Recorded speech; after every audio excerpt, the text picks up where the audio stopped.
When you are in danger, you pick up the phone. You dial 3 numbers. You give your address. You name the person hurting you. That is the system. That is what every woman in America has been told her entire life. Call 911 and help is on the way. But for the 10 women in this video, the phone did not save them. The phone became the recording of their final minutes. They gave the dispatcher everything: their address, their husband's name, the fact that he had a gun, the fact that he was in the same room. And in every single case, by the time officers reached the door, the call was already over. These were not strangers in dark alleys. These were husbands, police officers, fathers, men who had once promised to protect them. Today we are covering 10 wives who called 911 before they were murdered. What you are about to hear will change the way you think about that phone in your pocket forever. Case 1. Christine Kirk. It was a Monday evening in April 2014 in Denver, Colorado. The Kirk family lived in a quiet, leafy neighborhood called Observatory Park, the kind of street where neighbors knew each other and kids rode bikes until the streetlights came on. Christine Kirk was 44 years old. She was the mother of 3 young boys, the oldest just 7, the youngest only 2. She worked from home most days. She handled the bills, the school schedules, the doctor's appointments, the grocery. Friends and family described her as the heart of the household, the person who held everything together when life got hard. And by the spring of 2014, life had been hard for a long time. Her husband, Richard Kirk, was 47. The two of them had been together for years and had built what looked, from the outside, like a comfortable suburban life. A nice house, 3 healthy kids, 2 parents working to keep a family running. But behind the front door, things were not okay. The couple was in serious financial trouble. Court documents and prosecutors later said the marriage was strained, that the two of them had been fighting more often, and that the pressure of money and responsibility had been wearing them both down for months. Richard had also been dealing with back pain. He had been taking prescription medication for it, but the medication had become a problem of its own. According to friends and later court statements, he had been trying to step away from those pills. Earlier that same day, on the afternoon of April 14th, 2014, he made a decision that would end his wife's life. He drove to a marijuana dispensary called Nutritional Elements. He bought a pre-rolled joint and a piece of marijuana-infused candy called Karma Candy Orange Ginger. Then he went home. That evening, Richard ate the candy. What happened over the next few hours inside the Kirk home is one of the most disturbing 911 recordings ever made public. Before we go any further, it is worth slowing down and understanding who Christine Kirk actually was, because the woman who called 911 that night was not just a name in a case file. She was a real person with a real life. She had grown up in a close family. Her parents, Marty and Wayne Conkey, raised her in a home she was proud of. Her sister, Tammy, was one of her closest friends.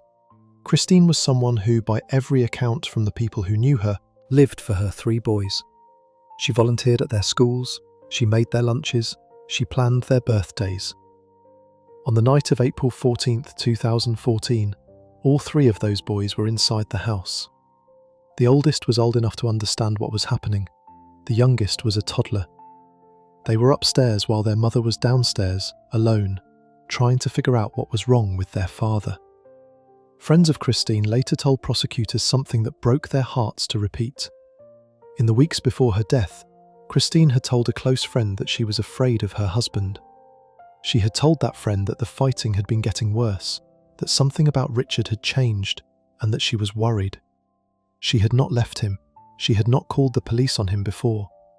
She was, like a lot of women in difficult marriages, still hoping it would get better. She still loved him. She still wanted to keep her family together. She did not know that the next time she picked up the phone to ask for help, the phone would record the last 13 minutes of her life. By around 8:30 in the evening, Richard had eaten the marijuana candy. According to the timeline that prosecutors later laid out in court, the effect hit him hard. He started behaving in a way that Christine had never seen before. He was hallucinating. He was talking strangely.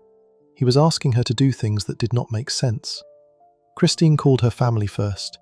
She called her father-in-law, Richard's own dad, and asked for help. She told him that something was wrong with Richard, that he was acting in a way she could not handle on her own.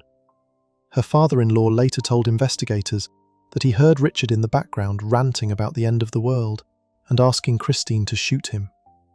Christine hung up. She tried to manage the situation herself for a little while longer. Then Richard's behaviour got worse. He went outside. He climbed back into the house through a bedroom window, cutting his legs on the broken glass. He walked around the home talking to himself. He kept asking his wife to get a gun and shoot him. The house had a gun safe upstairs. The gun was locked. The code was something only Richard knew. By around 9:40 in the evening, Christine had run out of options. She picked up the phone. She dialed 3 numbers. The dispatcher who answered the phone at the Denver 911 center heard a woman who was scared but still in control of herself. Christine explained who she was and where she was. She gave her address. She told the dispatcher that her husband had eaten marijuana candy and was hallucinating. She said he was acting strangely. She said he was asking her to shoot him. She did not yell. She did not panic at first. She just answered the questions the dispatcher asked her, one after another, and waited for police to arrive. Minutes passed. The dispatcher kept Christine on the line. She kept asking questions. She kept typing notes. But she did not flag the call as the highest level of emergency. That decision, made by a person sitting at a desk in a 911 center, would later cost that dispatcher her job, because while the questions were being asked and the notes were being typed, a man in the same house as Christine was making a different choice. Richard remembered the code to the gun safe upstairs. He walked up the stairs. He opened the safe. He took out the gun. Christine heard him moving. Her voice on the recording changed. The calm started to break. About 12 minutes into the call, she said something the dispatcher would never forget. She said her husband had a gun. She said, "Please hurry." Then she shouted at him. She begged him not to go in there. She told him to stay away from the gun. Then there was a single loud sound on the recording. After that, the line was quiet. Christine Kirk had been on the phone with 911 for 13 minutes. The police were not yet at her door. Officers arrived at the home a short time after that final sound. They found Richard inside. They found Christine on the floor of her own home. There was nothing anyone could do for her. She was 44 years old. Her 3 boys were upstairs. When officers placed Richard in the back of a police car, he made a statement that would become important later. According to the police report, he admitted, without being questioned, that he had killed his wife. He said it almost in passing, as if he was still trying to make sense of what he had just done. Investigators secured the house. The boys were taken into the care of family. Christine's parents, Marty and Wayne, drove to the scene that night. Her sister Tammy got the call no sister ever wants to receive. The next morning, the news of what had happened spread across Denver and then across the country. The story was not just that a woman had been killed by her husband in her own home. The story was that she had been on the phone with 911 the entire time and that no one had reached her in time. The 13-minute call became one of the most studied 911 recordings in modern American crime history. The dispatcher who took the call resigned. The Denver Police Department reviewed how the call had been handled. Questions were asked, in public and in court, about whether Christine could have been saved if the call had been treated as the highest priority from the very first second.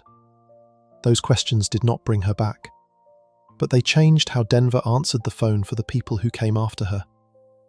From the beginning, the case against Richard Kirk was strong. The 911 recording was, in its own terrible way, almost a confession. Christine had named her husband on the call. She had described what he was doing in real time. She had warned the dispatcher that he was getting a gun. The shot itself was on the tape. Richard had admitted to officers at the scene that he had done it. The gun was in the home. The marijuana candy was on the counter. There was no question about what had happened or who had done it. The only question was why. Richard's defense team built their case around the marijuana candy. They argued that he had taken it for back pain, that he had no idea how strongly it would affect him, and that the THC had pushed him into a state of mind where he did not know what he was doing. He pleaded not guilty by reason of insanity, citing marijuana intoxication as the cause. The case became national news. Colorado had legalized recreational marijuana only a few months earlier, in January 2014. Anti-marijuana groups pointed at the Kirk case and said this was what could happen when edibles were sold without proper warnings. Lawmakers in Colorado tightened the rules on how marijuana edibles had to be packaged and labeled. The shape of the candy industry changed because of what happened to Christine. But the prosecution had its own answer to the marijuana defense. Yes, Richard had eaten the candy. Yes, he had THC in his system. But the level of THC in his blood was less than half of what Colorado considered the threshold for impaired driving. More importantly, prosecutors argued, his actions that night were not the actions of a man who did not know what he was doing. He had remembered the exact code to a locked gun safe. He had walked upstairs, opened the safe, taken out the gun, and walked back down. He had pressed the gun against his wife's head before pulling the trigger. None of that, prosecutors said, was the work of a man lost in a hallucination. That was a series of choices. In February 2017, just before his trial was set to begin, Richard Kirk changed his plea. He agreed to plead guilty to second-degree murder in exchange for prosecutors dropping the first-degree charge. The plea deal carried a sentence of 25 to 30 years. He also agreed to give up his parental rights to his 3 sons, so that Christine's parents could legally adopt them. On April 7, 2017, almost 3 years to the day after he killed his wife, Richard Kirk was sentenced. The judge gave him the maximum the deal allowed, 30 years in prison. At the sentencing hearing, Richard spoke. He said he was sorry. He said he had become the monster he was supposed to protect his family from. He said he had no idea the candy would affect him the way it did. Christine's family sat across the courtroom and listened. Her mother, Marty Conkey, stood up and gave a statement that has stayed with people who have followed this case ever since. She said that on the evening her daughter needed her most, she could not be there. She said she could not save her, and that she would live with that for the rest of her life. She said her daughter's death was the result of a lifetime of bad choices made by the man who killed her. Today, Christine's 3 sons are being raised by their grandparents. They have grown up without their mother. Richard Kirk is in a Colorado prison, where he will remain until at least the early 2040s. The recording of the 13-minute 911 call still exists, and parts of it have been played in courtrooms, in news reports, and in studies of how emergency dispatch systems handle calls about intimate partner violence. The dispatcher who handled the call has spoken publicly about the weight she still carries. The police officers who responded that night have spoken about how long it took them to get there, and every person involved in the case, on every side of it, has had to live with the same fact, which is that a woman called 911, gave her name, gave her address, named her husband, and described in real time what was about to happen to her, and the system that was supposed to save her did not move fast enough. Christine Kirk's story is the first one in this video for a reason, not because it is the most famous, not because it is the most violent, but because it is the clearest example of what this video is really about. A woman picked up a phone. She did exactly what the system tells you to do. She gave the dispatcher every single thing they needed, and it was not enough. Before we move on, if you're enjoying this analysis, please consider subscribing. It helps the channel tremendously. The next case asks a darker question. What happens when the woman on the phone is not just begging for help, but is also being told, by the man in the room with her, exactly how he is going to end her life? Case 2. Jordan Wheeler. It was a Thursday night in October 2023 in Clinton Township, Michigan, a quiet suburb just north of Detroit. Jordan Wheeler was 33 years old. She was a mother of 3. Her sister called her the mama of all mamas, the kind of woman who would volunteer for anything that involved her kids. She made their lunches, drove them to practice, sat through every recital, and dedicated her life to the 3 little people who depended on her. 2 months before that October night, Jordan had made one of the hardest decisions of her life. She had filed for divorce from her husband, Stephen Bryce Wheeler, who was 30 at the time. She packed up her 3 children and moved into her older sister Kelly's home in nearby Mount Clemens. Stephen stayed in the house they had once shared as a family on Woodward Street, just south of 15 Mile Road and Gratiot Avenue. By the night of October 19th, Jordan had been sleeping at her sister's house for weeks. Her boys were settling into their new normal. The custody arrangement meant the kids spent some time with their dad. That was supposed to be a routine visit. It would turn into the last night of Jordan's life.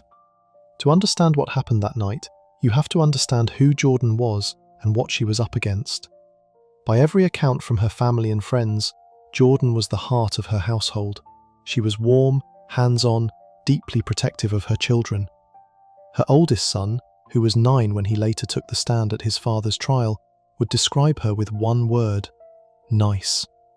He said she helped him with his homework. He said she made him feel safe. The marriage, according to court testimony, had been falling apart for some time. Jordan had reached the point where staying was no longer an option, and she had taken the steps a lot of women in her position never get the chance to take. She had filed the paperwork. She had moved out. She had built a separate life with her sister just down the road. But the divorce was not final. Stephen still had time with their sons, and on that particular Thursday evening, the children were at his house, the same house where the family had once eaten dinner together and watched television and lived as one unit. Around bedtime, the phone in Kelly's house rang. It was one of Jordan's sons. The boy was scared.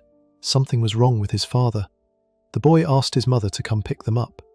Jordan did what any mother would do. She got in her car and she drove. She drove from her sister's home in Mount Clemens to the home on Woodward Street. She did not arrive blindly. She knew, after weeks of separation and months of a failing marriage, that walking up to that front door alone could be dangerous.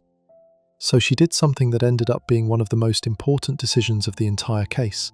She started recording. She used her phone to record audio and video as she walked toward the house. Investigators would later play that recording in court. Stephen met her at the door. He was already in a rage. He shouted at her. He told her to get out of his house.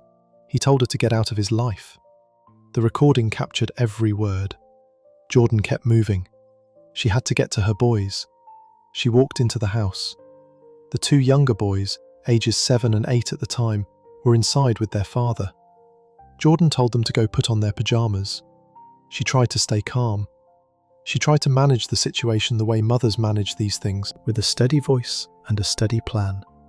She just needed to get her kids and leave. According to testimony at the trial, Stephen kept yelling. He used vulgar language. He moved through the hallway. At one point, he ran toward the bedroom, fell against the wall, and punched a hole in the drywall with his shoulder. The hole was photographed by investigators and shown to the jury later. The boys were watching all of this. They were old enough to understand that something was very, very wrong. The moment that pushed everything over the edge happened in the kitchen. Stephen grabbed Jordan. The exact details of the grab were testified to in court. It was physical. It was meant to control her. It told Jordan, in 1 second, that she was no longer dealing with an angry husband. She was dealing with someone who was about to hurt her. So she did the thing the system tells women to do. She reached for her phone. She dialed 3 numbers. The 911 dispatcher who answered was professional and asked the right questions. Are you in danger? Where are you? Is anyone else there? And then the question that mattered more than any other. Are there any guns in the house? Jordan answered honestly. Yes, there were guns in the house. She knew exactly where they were. Stephen kept one of them in a case in his bedroom. He had a rule that the children were not allowed to touch it. The boys had seen it. They knew it existed. Now their mother was on the phone with police, telling a stranger that the man standing in the same house as her was a man with access to a weapon. While Jordan was still on the call, the 2 younger boys did something that probably saved their lives. They ran. They ran out the front door of the house. They ran to their mother's car, which was parked on the street. They stood at the trunk. 10 seconds passed. According to the older boy's testimony, those 10 seconds were the difference between hearing what came next from outside and seeing it from inside. Stephen retrieved the gun from his bedroom. Jordan was still on the line with 911 when Stephen walked back into the room. The dispatcher heard everything. Stephen raised the gun and fired. He did not fire once. He fired 5 times. All 5 shots struck Jordan in the head. As she fell, his voice was captured on the 911 recording.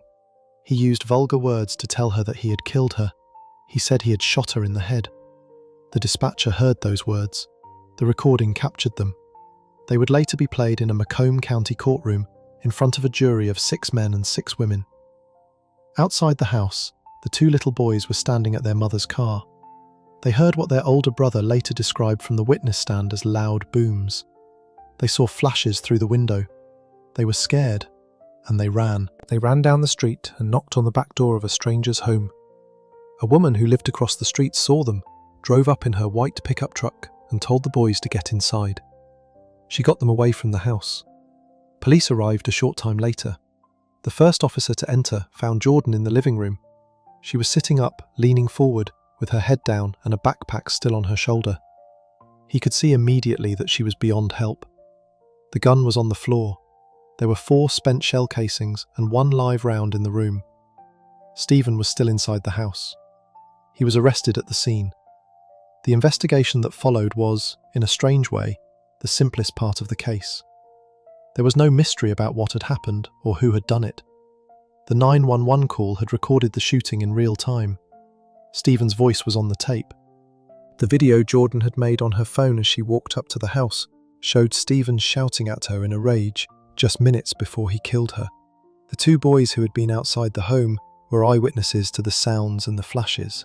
The older boy was old enough to take the stand later and describe what he had seen. The case went to trial in January 2025 at the Macomb County Circuit Court in Mount Clemens. The trial lasted 6 days. The prosecutor, Peter Lucido, who heads the Macomb County Prosecutor's Office, presented the evidence in order. The jury heard the 911 call. The jury watched the video Jordan had recorded as she approached the house. The jury saw photos of the hole in the wall where Stephen had thrown his shoulder into the drywall during his rage. And then the jury heard from the couple's 9-year-old son, who was 7 at the time of the killing. The boy took the stand and answered questions. He told the jury about the night his father picked him up and how his back hurt. He told them about calling his mother and asking her to come get him. He said he was scared. When asked why, he said he did not know. He was just scared. He told them about putting on his pajamas. He told them about his father shouting bad words at his mother. He told them about running outside with his younger brother and standing at the trunk of their mother's car. And he told them about the loud booms and the flashes through the window. The jury was given the option of 2 possible verdicts: first-degree murder, which meant the killing was planned, or second-degree murder, which meant it was not. The choice came down to whether Stephen had decided to kill Jordan or whether he had simply lost control in a moment of rage. The jury deliberated for 3 hours. During those 3 hours, they asked to hear the 911 call again. They asked to see the video Jordan had recorded as she walked up to the house. They asked for the documentation of the custody agreement between the 2 parents. After 3 hours, they returned with their verdict: guilty of first-degree murder, guilty of using a firearm during the commission of a felony. On February 26, 2025, Stephen Wheeler returned to the same courtroom to be sentenced. The judge gave him the only sentence available under Michigan law for first-degree murder: life in prison, no chance of parole. He will die in a Michigan prison. He was 31 years old at sentencing. Macomb County Prosecutor Peter Lucido released a statement after the conviction. He called the killing a senseless and brutal act of violence. He said it had taken the life of an innocent woman and forever shattered the lives of her family. He said the conviction was meant to send a clear message that domestic violence would not be tolerated. He thanked the law enforcement officers who had investigated the case. He acknowledged the deep and lasting pain that the family was carrying. Jordan's family started a fundraising page for the 3 children she left behind. The page described her in the words her family used most often: the mama of all mamas. The kind of woman who dedicated her life to her children. The kind of woman who, in the last seconds of her own life, had managed to get her babies out of the house. That last line is the part of Jordan's story that her family wants the world to remember. Before Stephen retrieved the gun, before the 5 shots, before the dispatcher heard the words that revealed exactly what had just happened, Jordan had told her boys to go put on their pajamas. She had told them, in the moments before she dialed 911, to get out. She had moved them, with her voice and her presence, toward the door. The 7- and 8-year-old boys were at the trunk of their mother's car when the shots were fired. They were outside. They were alive. The last thing she did with the time she had left was protect them. Today, Jordan Wheeler's 3 children are being raised by their grandparents in Ohio.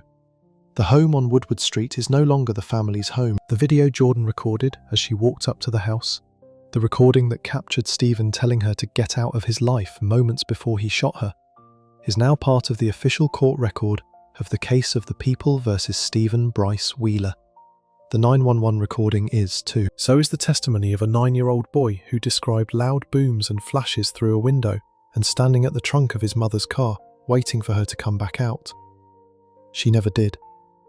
Stephen Wheeler is in a Michigan prison and will remain there for the rest of his life.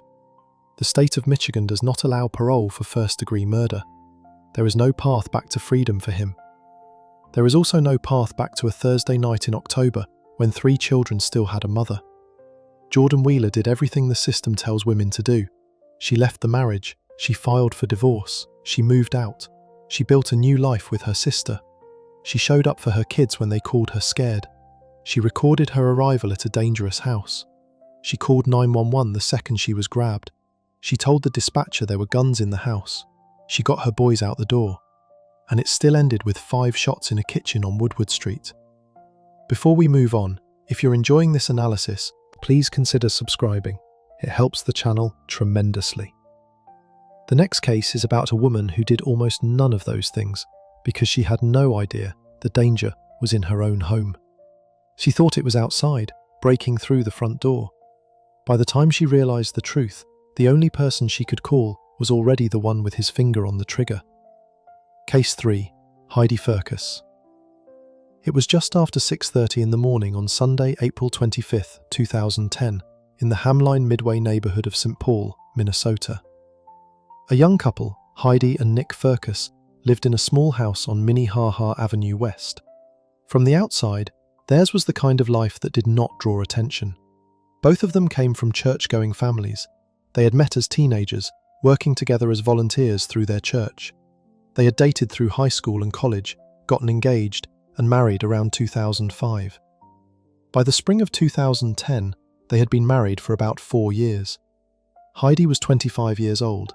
She worked at a local financial company called Securian, where her own father also worked as an account manager. She was, by every account from her family and her closest friends, warm, artistic, and the kind of person who lit up a room just by walking into it. Nick was 27. He was the son of a local businessman. To everyone who knew them, they were a stable young couple from a tight, faith-driven community. None of their family or friends had any reason to think otherwise. None of them knew the truth about the house Heidi was sleeping in that night. Behind the closed front door of that house, the picture was very different. Nick Firkus was hiding something from his wife. He had been hiding it from her for a long time. Their home was no longer theirs. Court records and trial testimony later showed that Nick had been served foreclosure papers in June 2009, almost a full year before the morning of April 25th. The bank had taken the house. It had been auctioned. By early 2010, the eviction process was underway, and a date had been set for the couple to be physically removed from the home. That date was April 26th, 2010, the day after Heidi died. On top of the foreclosure, the couple was sitting on more than $15,000 of credit card debt. By every standard of a normal marriage, this was the kind of crisis that 2 adults sit down at the kitchen table and talk through together. But Nick had not done that. He had taken every piece of mail from the bank. He had attended a court hearing about the eviction by himself about a month and a half before the killing. At that hearing, he had even signed a property release, saying that anything left behind during the eviction could be thrown away.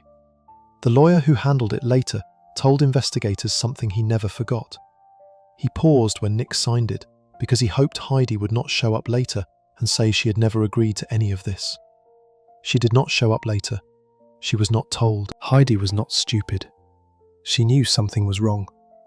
She had asked her mother about money problems and even mentioned that her hours at work had been cut. Her mother offered to help. Heidi told her that Nick said they were fine, that he was handling it. The couple shared a tight friend group called The Core. 4 women, 4 husbands, all the same age, all church-going, all close. One of those women, Sarah Olson, was one of Heidi's best friends. Sarah testified at the trial that her own family had gone through a short sale of their home around the same time, and they talked about it openly with the group, because the group talked about everything. Heidi never said a word. She had no reason to keep the secret. The only person who had a reason was Nick. The eviction would not just mean losing the house, it would mean every person in their lives, every parent, every sibling, every member of the core would find out at the same moment that he had been lying for years. The ground under his entire identity would collapse in one day. That day was April 26, 2010. The morning of April 25, 2010 was the last morning Nick had to stop it. The first 911 call that morning came from Heidi. She told the dispatcher someone was trying to break into her home. Her voice was scared but steady. The call lasted about 38 seconds. Then there was a loud sound, the kind of sound that does not need a label. The line cut off. About 65 seconds later, a second 911 call came in from Heidi's phone. This time it was Nick. He was screaming. He told the dispatcher that someone had broken in, that his wife had been shot, that he had been shot. When officers from the St. Paul Police Department arrived, they found Heidi on the kitchen floor. She had been struck in the upper back by a single shotgun round. She was beyond help by the time the first officer reached her. Nick was lying near her with a wound to his thigh. He was upset, shaking, and was rushed to the hospital. The story he told, both at the scene and over the days that followed, was straightforward on the surface. He said he had been awake before sunrise. He said he had heard noises at the front door, noises that sounded like someone trying to get inside. He said he had grabbed his shotgun. He said he had woken Heidi and told her to call 911 and to head downstairs to get out of the house. As they came down the stairs, the front door burst open. A man was there. The two of them struggled over the shotgun. The gun went off. Twice. The first shot hit Heidi. The second shot hit Nick.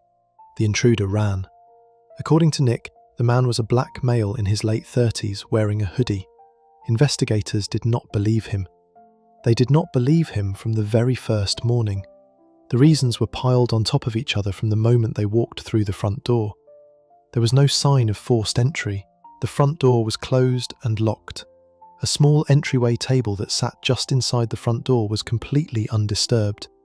The kind of violent life or death struggle that Nick was describing should have, at the very least, knocked something off that table. Nothing was out of place. There was no DNA from any unknown person on the shotgun. There was no DNA from any unknown person on the door. A neighbour named Brendan O'Connor, who was house-sitting next door, told police he had heard a voice, but did not see anyone running away. A K9 unit searched the entire neighbourhood. There was no scent trail leading away from the house. There was no person matching Nick's description anywhere in the area. And then there were the contents of the home itself. The eviction was scheduled for the very next day. The couple's belongings were not packed. There were no boxes. The house was clean and tidy, and looked like a home that nobody was about to leave. Investigators went through the financial records and the messages between Heidi and Nick, looking for anything that showed Heidi knew the truth about the eviction. They found nothing. Every sign pointed in one direction. Heidi did not know. But knowing what investigators believed was not the same as proving it in court. The case got stuck. Without a confession, without an eyewitness, and with a husband who was sticking to his story and refusing to sit down with a police sketch artist, the case slowly went cold. Nick refused, on the advice of his attorney Joe Friedberg, to keep talking to police. He hired his own sketch artist and produced his own composite of the alleged intruder. The years passed. The Firkus case sat in a file cabinet at the St. Paul Police Department. About 3 months after Heidi's death, Nick met a woman named Rachel Watson. Within months they were engaged. They got married in August 2012, a little over 2 years after Heidi was killed. They had 3 children together. To Rachel, Nick was a grieving widower who had survived a horrible home invasion. She knew there had been money problems in the past, but Nick assured her it had not been that bad, that he had just been young and inexperienced. She believed him. The marriage lasted 6 years. They divorced in 2018. The reason she filed mattered. She had discovered a property tax notice, a sign that their home was in danger of foreclosure. Not because of bad luck, because Nick had been hiding the bills again. The exact same pattern. The pattern that had ended with a 911 call and a shotgun blast back in 2010. Rachel started thinking. She started thinking about the story Nick had told her about Heidi. She started thinking about how easily he lied to her face about money, and how he never seemed nervous when he did it. She did something most people would never have the nerve to do. She started recording him. She got him on tape, more than once, talking about Heidi, talking about money, talking about the past. In 2019, a St. Paul detective named Nicole pulled the cold case file and started looking at it again. When Sipes learned that Nick had recently divorced, she reached out to Rachel. Rachel handed over what she had. The recordings were not a confession in the legal sense, but they were enough to push the case forward. Combined with the original evidence, the foreclosure documents, the lack of any sign of an intruder, and a new round of forensic and ballistic work by the FBI that built a 3D model of the house and tested whether the shots could really have been accidental, prosecutors finally had what they needed. The FBI's work suggested the shots were not random firings during a struggle. They were aimed. They were deliberate. On May 19, 2021, more than 11 years after Heidi died, Nick Firkus was arrested. He was charged with second-degree murder. A grand jury later upgraded that to first-degree murder. The trial began in January 2023 in Ramsey County. It lasted about 2 weeks. The prosecutors, Elizabeth Lamin and Rachel Craker, walked the jury through every piece of the case, one detail at a time. They played the original 911 calls. They played parts of Rachel's recordings. They walked the jury through the foreclosure paperwork. They put Heidi's mother, Linda Erickson, on the stand. Linda told the jury that Heidi had no idea about the eviction, that her daughter would have come to her if she had known her family was about to lose its home. They put Sarah Olson on the stand. Sarah told the jury that Heidi shared everything with her closest friends, and that this secret was so big it could not have been a secret Heidi was in on. The defense argued the opposite. They argued that Heidi did know, that the foreclosure was a shared family secret, that the couple was simply in denial about the eviction, and that the real killer was the intruder Nick had described. They argued that there was no direct evidence Nick had pulled the trigger on purpose. They argued reasonable doubt. The jury did not buy it. They deliberated for about 4 hours. On February 10, 2023, they returned with their verdict. Guilty of first-degree premeditated murder, guilty of second-degree murder. On April 13, 2023, Nick Firkus stood in a Ramsey County courtroom for sentencing. Heidi's brother, Pete Erickson, gave a statement to the court. He talked about the years of believing his sister had been killed by a stranger, and what it felt like to learn that the man sitting at every family event after the funeral had been the one who pulled the trigger. Heidi's mother also spoke, talking about the future her daughter would never have. When it was Nick's turn, he did not apologize. He told the courtroom that he would maintain his innocence to his dying breath. The judge handed down the only sentence Minnesota law allowed for first-degree murder: life in prison without the possibility of parole. He was led out in handcuffs. He has appealed. In February 2026, the Minnesota Supreme Court upheld the conviction, leaving him without a path back to freedom. Today, Heidi Firkus is buried in Minnesota. Her brother and her parents have given interviews about her, every one of them saying the same thing in slightly different words. She was kind. She was smart. She was loved. Her closest friends still meet up. The group used to be 8 people, 4 couples that called themselves the Core. There are no longer 4 couples. There never will be again. Nick is in a Minnesota prison. He will die there. His 3 children with Rachel are growing up without a father because of what their father did to a different woman in a different house more than a decade before they were born. The Heidi Firkus case is a particular kind of cruel because the danger came from inside the house, dressed up as if it had come from outside. Heidi died believing she was being protected. Before we move on, if you're enjoying this analysis, please consider subscribing. It helps the channel tremendously. The next case is about a wife who knew exactly who was hunting her, who had told the police about him for months, and who had taken every legal step a woman is told to take. None of it was enough. Case 4. Angela Pritchard. It was just before sunrise on Saturday, October 8, 2022, in the small river town of Bellevue, Iowa. Angela Marie Pritchard was 55 years old. She was a mother of 2 grown sons, a grandmother of 6, and the kind of woman who other people described as a natural caretaker. She loved animals. She loved her family. She worked at a place called Mississippi Ridge Boarding Kennels, taking care of other people's dogs while their owners were away. By every account from her sister, her sons, and her closest friends, Angela was the heart that held a lot of other people together. By the early morning of that Saturday, she had spent more than 5 months trying to escape her own husband. She had filed paperwork. She had moved out. She had begged the police to do something. She had documented her fear in her own handwriting on dozens of brightly coloured sticky notes that she kept hidden inside a notebook in her sister's house. She had told her family, in plain words, that she was scared he would kill her. On the morning of October 8th, she drove to work to feed the dogs. She did not know that her husband had spent the night hiding in the woods outside the kennel, waiting for her, with a shotgun in his hands. To understand how she ended up there, you have to go back about 6 months. Angela had been married to Christopher Eugene Pritchard for a few years. Their marriage began to fall apart in the spring of 2022. On April 18th of that year, Christopher was arrested on a charge of domestic violence against her. A no-contact order was issued. That order, for reasons that would later be at the centre of a federal lawsuit, was terminated less than a month later. Christopher was back in the picture. The harassment did not stop. By the summer, Angela had found a small electronic tracking device hidden in her car. She found 2 hidden cameras placed inside the home.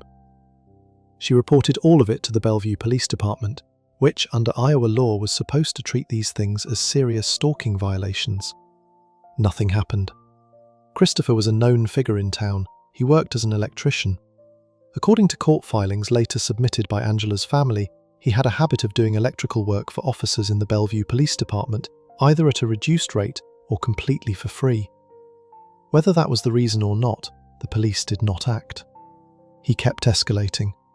He sent her a text message that said it was going to get real ugly. He told her he was going to destroy her business. Angela took every one of those threats to the police. They did not act. On August 29, 2022, Angela had finally had enough. She packed her things and moved out of the home she shared with Christopher and into the home of her sister, Wendy Budd. From that moment on, she was, by every legal definition, a woman in hiding. Her sister told CBS News later that she barely let Angela out of her sight. On September 1st, 2022, the court granted Angela a temporary restraining order against Christopher. Under Iowa law, when that order was issued, Bellevue police were supposed to take Christopher's guns. They did not. He was allowed to keep them. Over the next 13 days, Angela reported at least 9 violations of the order.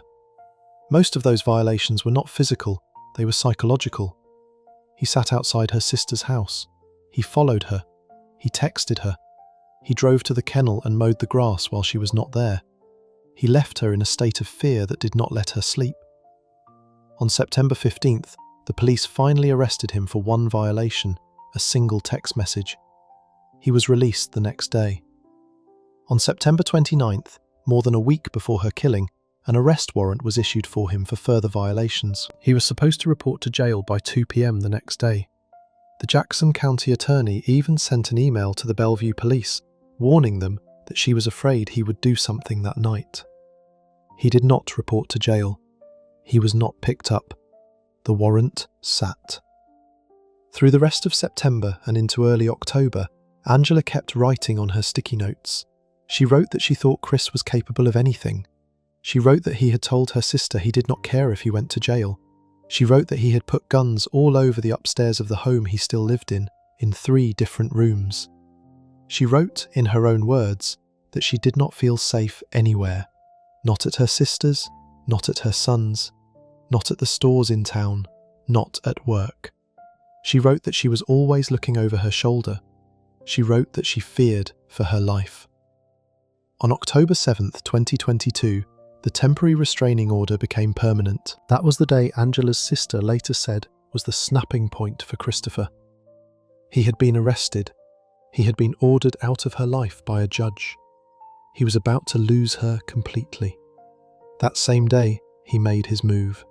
He borrowed a white pickup truck.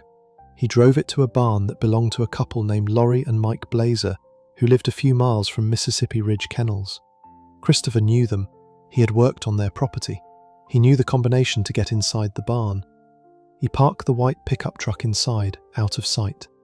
He left a handwritten note on the seat, saying that the keys were in the truck, that they could move it if they needed to, that he had gone hunting, and that he would be back. It was signed, Chris. From the Blazers' property, Christopher then walked, on foot, through dense Iowa woodland in the dark. He hiked for miles to reach the kennel. Investigators later found that the dogs at Mississippi Ridge began barking sometime in the middle of the night. That, according to the lead investigator, was the moment Christopher arrived. He let himself into the kennel building. He waited. He picked up a 20-gauge single-shot shotgun he had brought with him, sat down somewhere out of sight, and waited for sunrise. At about 7:34 a.m. on October 8th, Angela arrived at work in her own vehicle. She walked into the kennel building like she did every other morning. About 5 minutes later, just before 7:40 a.m., she dialed 911. The dispatcher answered. Angela said, in a tense but controlled voice, that she had customers coming in and that someone needed to leave. Her words were a single sentence. "Please, I have customers coming in. Can you please get out of here?" The dispatcher tried to ask her what was going on. Angela's voice changed. She shouted one name. Chris. A second later, there was the sound of a single shotgun blast. The dispatcher, in real time, heard a faint male voice in the background as the dogs in the kennel began barking. Angela had been struck once in the chest. She would have died almost immediately, according to the Iowa State Medical Examiner. She was found face down on the floor of the dog wash room. After the shot, Christopher took her purse, took her cell phone, and walked back out into the woods. The Jackson County Sheriff's Office and Iowa Division of Criminal Investigation responded within minutes. The lead investigator on the case was Special Agent Dustin Henningsen. He and other agents, including Special Agent Ryan Kedley and John Keyes, started building the timeline backwards. The 911 call was the first piece of evidence they had. On the call, Angela had named her killer. Investigators had a name in their first hour at the scene. They had a known suspect, a known volatile relationship, a known active no-contact order, and an active arrest warrant. They started looking for Christopher Pritchard. He was not at his home. He was not at any of his usual places. While investigators were searching, Laurie and Mike Blazer walked into their barn and noticed the white pickup truck that should not have been there. They saw the note. They thought it was strange but did not panic. Then they heard the news that there had been a killing at Mississippi Ridge. Laurie realized in an instant what the truck was probably for. A getaway. She picked up her own phone and called 911 to report it. The truck became one of the most important pieces of physical evidence in the case. About 16 hours after the killing, Christopher was found at the home of an old friend named Jim Junk, where he had shown up earlier that day to drink and reminisce about old times. Junk called the police when he realized what he was seeing on the news. When officers arrived, Christopher was in an armchair, passed out from the alcohol. The shotgun he had used to kill Angela was still in his possession. So was the ammunition. He was arrested, charged with first-degree murder and first-degree robbery, and held without bond. The trial took place in Iowa District Court in February 2024. The case was, in court terms, a strong one. Angela had named her killer in real time on a recording. The medical examiner had matched the wound to the type of shotgun in his possession. The note in the borrowed truck was in his own handwriting. Witnesses had seen him driving the truck. The dogs barking on a security recording in the middle of the night placed someone inside the kennel hours before Angela arrived, and a person who knew the combination to the locked door was a very short list of people. Angela's sticky notes were entered into evidence with no objection from the defence. They were her words, in her own handwriting, dated and clear. The jury also heard from her sons and her sister about the months of harassment, the tracking device, the cameras, and the violations of the restraining order. They heard from the Blazers about the borrowed truck. They heard the 911 call. They heard her say his name. The defence did not have much room to work in. The jury did not need much time to decide. They returned a verdict in less than an hour. Guilty of first-degree murder. Guilty of first-degree robbery for taking her purse and phone. In March 2024, Christopher Eugene Pritchard, then 58, was sentenced. The judge handed down the maximum punishment available under Iowa law. life in prison without the possibility of parole, plus an additional 25 years for the robbery. He filed an appeal. In May 2025, the Iowa Court of Appeals upheld the conviction. In her victim impact statement, Angela's sister Wendy stood up in the courtroom and told Christopher Pritchard she hoped he had to look over his shoulder for the rest of his life, the same way he had made her sister do for the last weeks of hers. After the trial, Angela's family did something else. They sued the city of Bellevue and 3 of its police officers in federal court. The lawsuit, filed by Cedar Rapids attorney David O'Brien, argued that the officers had repeatedly failed to enforce both the no-contact order and the active arrest warrant against Christopher in the weeks before the killing. The suit pointed at the unpaid electrical work Christopher had done for officers, at the 9 ignored violations, at the warrant that sat for 9 days, and at the email from the county attorney warning that Christopher might do something violent if he was not picked up. In January 2025, a federal judge dismissed the case. The judge accepted the city's argument that, under existing law, police do not have a constitutional duty to protect any specific individual from harm. Angela's family appealed to the US Court of Appeals for the 8th Circuit. As of this filming, the appeal is still pending. Today, Angela's 2 sons and her grandchildren live with the absence she left behind. Her sister Wendy still keeps the notebook of sticky notes. The kennel where Angela died has changed hands. Christopher Pritchard is in an Iowa prison and will never come home. His final note, the one he left in the borrowed pickup truck on the night before he killed his wife, said that he would be back. He was not. The Iowa Department of Corrections has decided that for him. The Angela Pritchard case became famous for one specific reason. She did not just call 911. She named her killer in her last words, on a recording that exists today, that has been played in a courtroom and heard by a jury, and that is now used as evidence of what intimate partner violence looks like in real time. She told the system, on her sticky notes and in her police reports, and in the legal paperwork, exactly what was going to happen. Then it happened. Before we move on, if you're enjoying this analysis, please consider subscribing. It helps the channel tremendously. The next case is about a woman in Texas who, like Angela, did not get one chance to call 911. She got 11 minutes.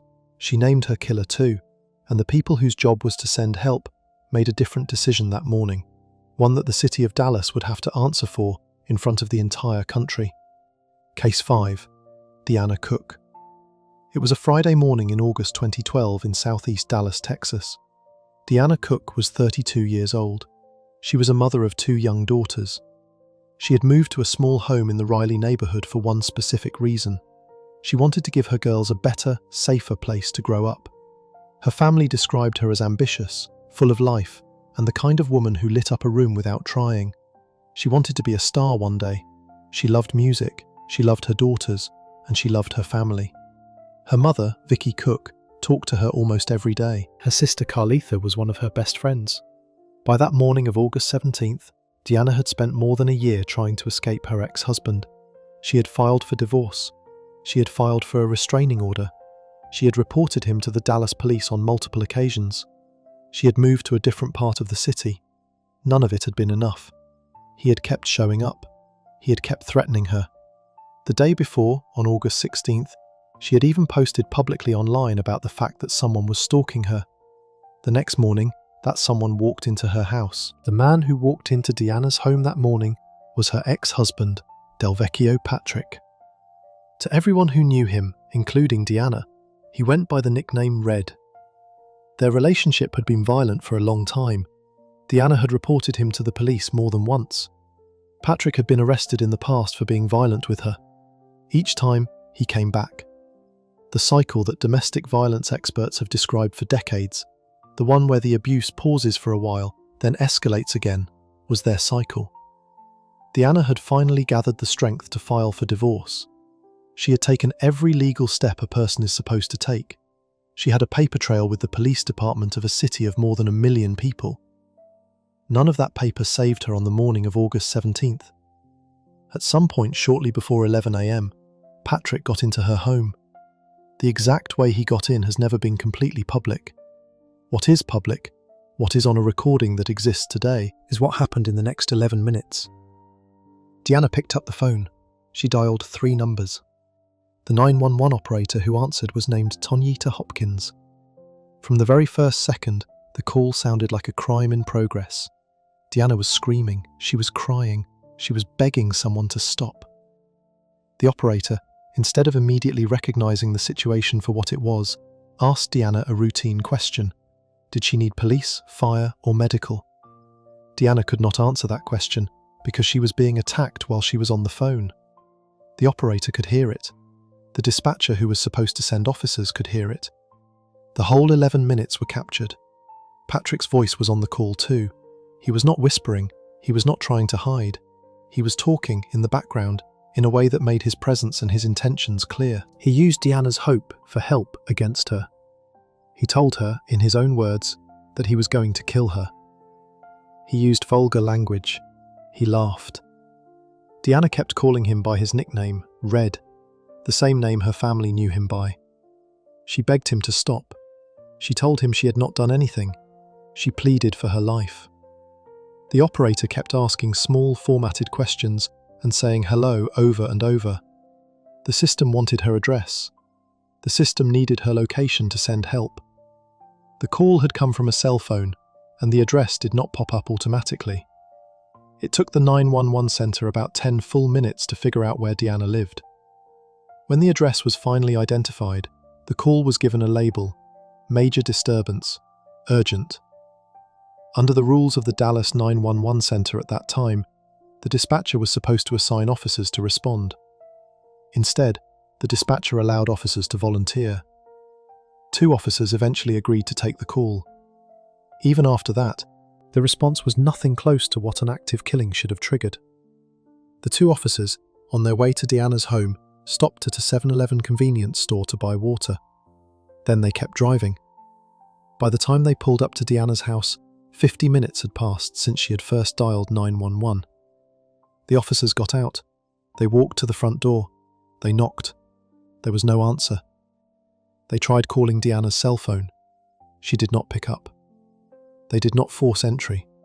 They did not look in any of the windows in a meaningful way. They got back in their car. They marked the call as resolved. They left. By that point, Deanna's 11-minute call had ended a long time before. The line had gone quiet. The man on the other end of the call had finished what he had set out to do.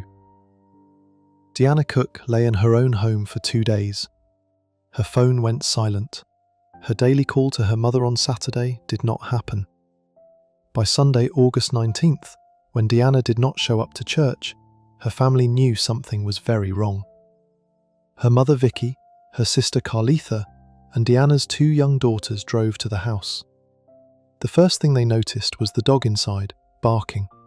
The second thing was water. Water was running out from under the garage door and pouring into the gutter like a river. Vicky called 911 herself.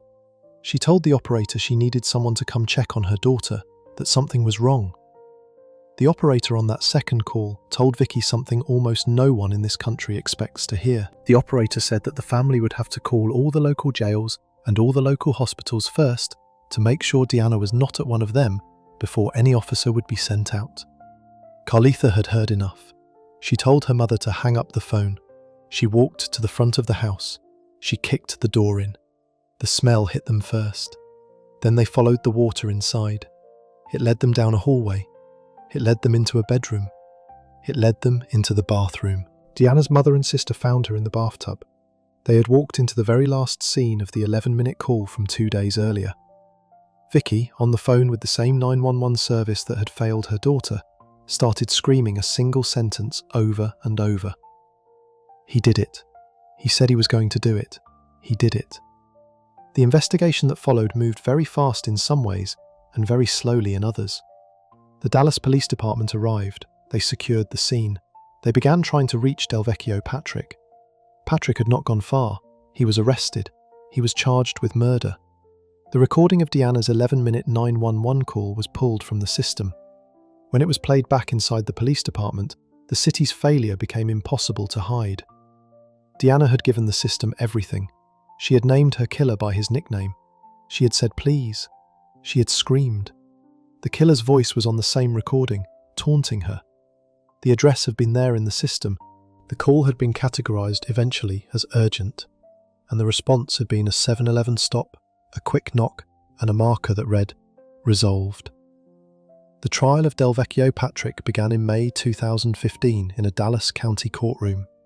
The case was tried before State District Judge Brandon Birmingham. The recording of Deanna's 911 call was played in court, in full. Members of Deanna's family had to leave the room while it was being played. They could not listen to it again. The jury heard every second. They heard her name him. They heard his voice. The prosecutor walked the jury through the timeline, the failed police response, the discovery of Deanna's body, and the medical examiner's findings. A jail nurse testified that Patrick had spoken to her in custody and confessed to the killing. Deanna's daughter took the stand. Patrick reportedly gave her the middle finger from the defense table while she was speaking about her mother. The trial lasted about a week. On Friday, May 22, 2015, the jury returned a verdict of guilty for first-degree murder. The next phase was sentencing. Prosecutors asked the same jury for the maximum, a life sentence. Patrick's defense attorney suggested as little as 5 years. Patrick's own mother, Toni Patrick, asked the jury for mercy. She told them her son had 2 young children. She said the family loved him. The jury deliberated for about 2.5 hours. On May 26, 2015, the same jury that had convicted Patrick handed him a sentence. 85 years in prison, a $10,000 fine. He grinned. As he was led out of the courtroom, he laughed at one of Deanna's daughters, who had just given a victim impact statement. The daughter looked him in the eye and told him that for him to sit there and smile was disrespectful. She told him he had taken her mother. He kept smiling. Patrick is still in a Texas prison today. He will be in his 90s before he is eligible for release. While he was awaiting trial, he reportedly had a tattoo of Deanna's face inked onto his own body, a detail that has stayed with the family ever since.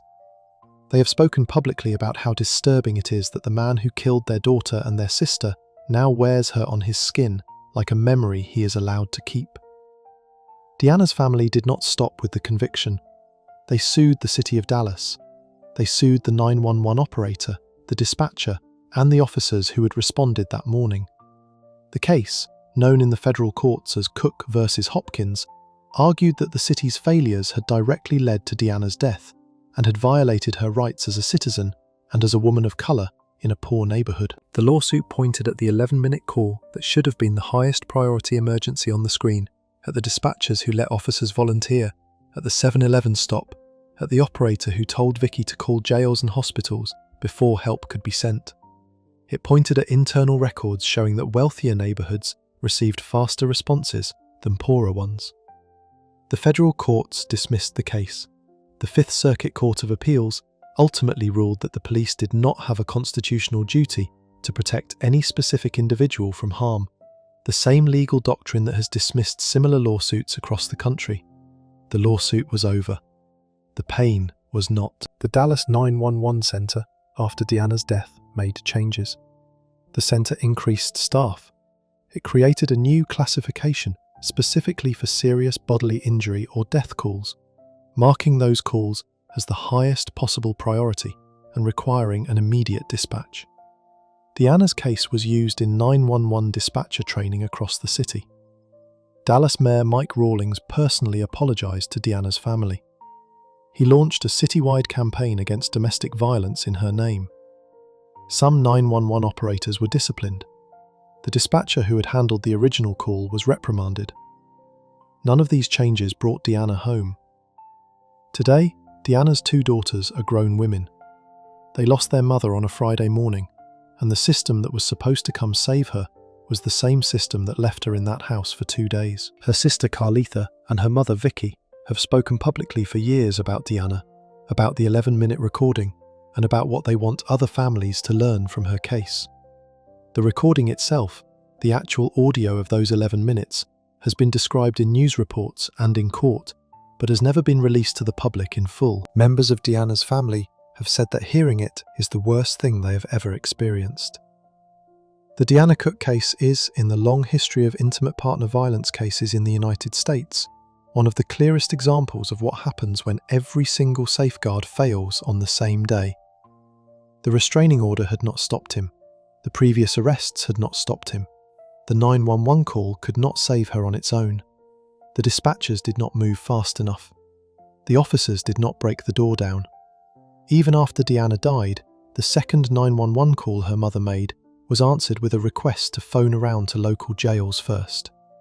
By the time her family was inside the house, the only person they could call for was the dead. Deanna Cook is buried in Dallas. Before we move on, if you're enjoying this analysis, please consider subscribing. It helps the channel tremendously. The next case is about a woman who, like Deanna, called 911 about her husband. Like Deanna, she was a young mother. Like Deanna, the man she was running from was someone who already had a badge and a uniform and a gun the state had given him. Case 6. Amanda Perau. It was a Tuesday afternoon in late January 2020 in the small town of Eatonton, Georgia. Eatonton sits between Macon and Athens, near the shoreline of a big, quiet body of water called Lake Oconee, the kind of place where retirees move when they want a slower life. Amanda Perau, 44 years old, lived there with her husband and his 8-year-old daughter in a nice home on Long Island Drive, just a short walk from the water. From the outside, the life looked enviable. A waterfront house, a young stepdaughter Amanda treated like her own, a husband with a steady government paycheck. By every account from her 2 sisters, Angie and Alicia Judson, Amanda had wanted that life for years. A safe family, a warm home, a partner who would stand between her and harm. By the afternoon of January 28, 2020, that vision had collapsed completely. Amanda was barricaded inside one of the bedrooms of that nice waterfront house, on the floor, listening to her husband on the other side of the door. When she could not stay there any longer, she ran out, and she ran next door. She used the neighbour's phone. She dialed 3 numbers. 6 days later, she was dead. To understand how Amanda ended up on the floor of a bedroom in Eatonton, you have to go back about a decade. Amanda Johnson was a recently divorced woman when she met Michael Seth Perau online, sometime around 2011.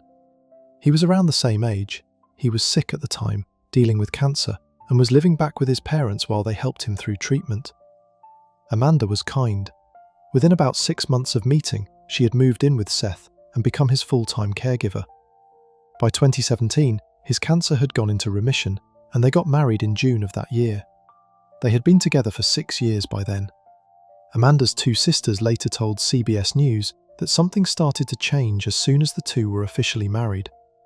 Amanda stopped showing up to family events. She started cooking for Seth's family at Christmas instead of going home for her own. The centre of her world shifted. Then, in 2018, 2 things happened at almost the same time. Seth's father bought the couple a beautiful home on Long Island Drive near Lake Oconee, with Seth's 8-year-old biological daughter living with them part-time. And Seth got a new job. The Putnam County Sheriff's Office had turned him down for not having enough experience. The Eatonton Police Department hired him as a patrol officer. From that day forward, the man Amanda was married to was a man with a badge, a uniform, and a department-issued firearm. Behind the front door of the house on Long Island Drive, the marriage was not what it looked like from the street. According to neighbours, prosecutors, and Amanda's family, the home was loud almost every day. The neighbours heard fighting. They heard Seth's voice. They saw bruises. One neighbour, who lived close enough to hear the worst of it, would later testify that he sometimes stood in his yard, waiting in case he needed to call 911. Multiple neighbours said the same thing. They had thought about calling the police on Seth more than once, but they always remembered the same fact. Seth was the police. Calling on a local officer in a small town came with its own risks. Amanda told her sisters about the abuse. She sent them text messages. She sent them photos. She told them that she was scared. According to 2 of those sisters, she also told a friend, in plain words, something that would later be repeated in court more than once. She told her friend that if anything ever happened to her, the person responsible would be Seth. That was not a guess. That was a warning, on the record, before the fact. By January 2020, the situation inside that home had become something Amanda could no longer keep quiet about. On the afternoon of January 28, 2020, Seth came at her physically. According to the prosecution and the testimony of multiple witnesses, he put his hands on her. Amanda ran. She ran into a back bedroom, locked the door, and put her body against it. He kept coming. At some point, she got out of the room, and Seth physically pushed her out of the front door of the house and locked it behind her. His 8-year-old daughter was inside. The little girl later told a forensic child psychologist what she had seen. She said she heard her father and stepmother arguing. She said she saw her father push Amanda out the door. She said she had been afraid and had hidden in her closet, but that her father had ordered her out. Locked out of her own home, Amanda ran next door. She used the neighbor's phone. She called the Putnam County Sheriff's Office. Her voice on that call was not screaming. It was a tired, scared, controlled voice. She told the dispatcher that her husband was putting his hands on her. She told the dispatcher that he had locked her out of the house and that she was just trying to get her things out. The first dispatcher passed the call to a second one. The second dispatcher knew exactly who Seth was. He recognized Seth's reputation. Deputies were sent to the home.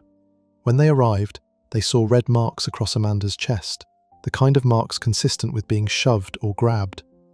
Seth was arrested that same afternoon on a charge of simple battery under the Georgia Family Violence Act. He was taken to the Putnam County Jail in Eatonton. The Eatonton Police Department immediately placed him on administrative leave without pay. The internal investigation that was launched made it clear that this arrest could end his career. He bonded out of jail the next day. At his bond hearing, the judge gave Amanda a choice. The judge asked her if she wanted a stay-away order added to the conditions of his release, an order that would have legally prevented him from coming back to the home until the case was resolved. Amanda said no. Her sister Alicia later told CBS News exactly why she made that choice. Amanda was scared. She knew Seth was furious. She knew the arrest had been made public. She told her sister that she had to bring him home and try to make this right. The next day, Amanda called her sister Angie and asked Angie to come pick her up the following morning. Angie said yes, pack everything, have it ready. Amanda never showed up to be picked up. 6 days later, she was dead. What happened on the afternoon of February 3rd, 2020, has been pieced together by Putnam County Sheriff Howard R. Sills and prosecutors over the years that followed. Sometime that afternoon, in the master bedroom of the home on Long Island Drive, Amanda was shot once in the head with a handgun. About 19 minutes before Seth reported her death, a Putnam County deputy named Terrell Abernathy walked up to the front door of the home. He was there to deliver a court subpoena for the upcoming battery case. The Perau home had a video doorbell. The doorbell camera recorded everything. Deputy Abernathy rang the bell. He waited. Inside the house, he could hear the sound of footsteps. Heavy ones, he said. Nobody opened the door. Abernathy left. 20 minutes later, instead of dialing 911, Seth Perrault picked up his cell phone and called his own boss, the chief of the Eatonton Police Department, Kent Lawrence. He told the chief that his wife had killed herself. The two men talked for at least 20 minutes before the call ever made it to Sheriff Sills. By the time the sheriff was finally walking up to the home, the scene had been alone with Seth for a very long time. Sheriff Sills walked into the house, looked at the master bedroom, and within minutes did not believe a word of Seth's story. The body in front of him did not look like a person who had just shot herself. Amanda was lying on the bed, in a position the sheriff later described as almost coffin-like, with her arms straight and her legs straight. The handgun had been pulled apart. The magazine was on the bed near her right hand. The pistol itself was lying past her left foot, about a foot or so down the bed. She had no blood on her hands. She had no blood on her arms. She had no blood on her clothes. The sheriff would later testify in court that what he was looking at was impossible if her death had happened the way Seth was describing it. Either the gun had been taken apart by someone else, or the body had been moved, or both. Seth, sitting in a chair, told Sills they had been arguing in bed and that Amanda had produced the gun out of nowhere and shot herself. Sills did not arrest him that day. He needed more. He sent the Georgia Bureau of Investigation in to handle the forensics. He sent Deputy Abernathy back into the neighborhood the next day to start knocking on doors, and that was when the years of abuse, the bruises, the fights, the moments where neighbors had stood waiting to call 911 came pouring out. The case became more complicated months later. The GBI medical examiner, Dr. Laura Darasaw, ruled Amanda's death a suicide. The autopsy found Amanda's blood alcohol level was very high. The toxicology screen, however, did not test for every prescription medication. A jailhouse informant named Jack Falk, who was housed in the same dorm at the Jones County Jail as Seth, while he was being held on the original battery charge, wrote 2 handwritten letters to Sheriff Sills. In those letters, Falk said that Seth had told him he had been giving Amanda painkillers all day before she died, and that she had been passed out. Investigators later found a pill bottle inside a safe in the master bedroom closet. Inside the bottle were several Tylenol 3 pills, which contained codeine, and 1 Flexeril, a prescription muscle relaxer. The grand jury heard everything.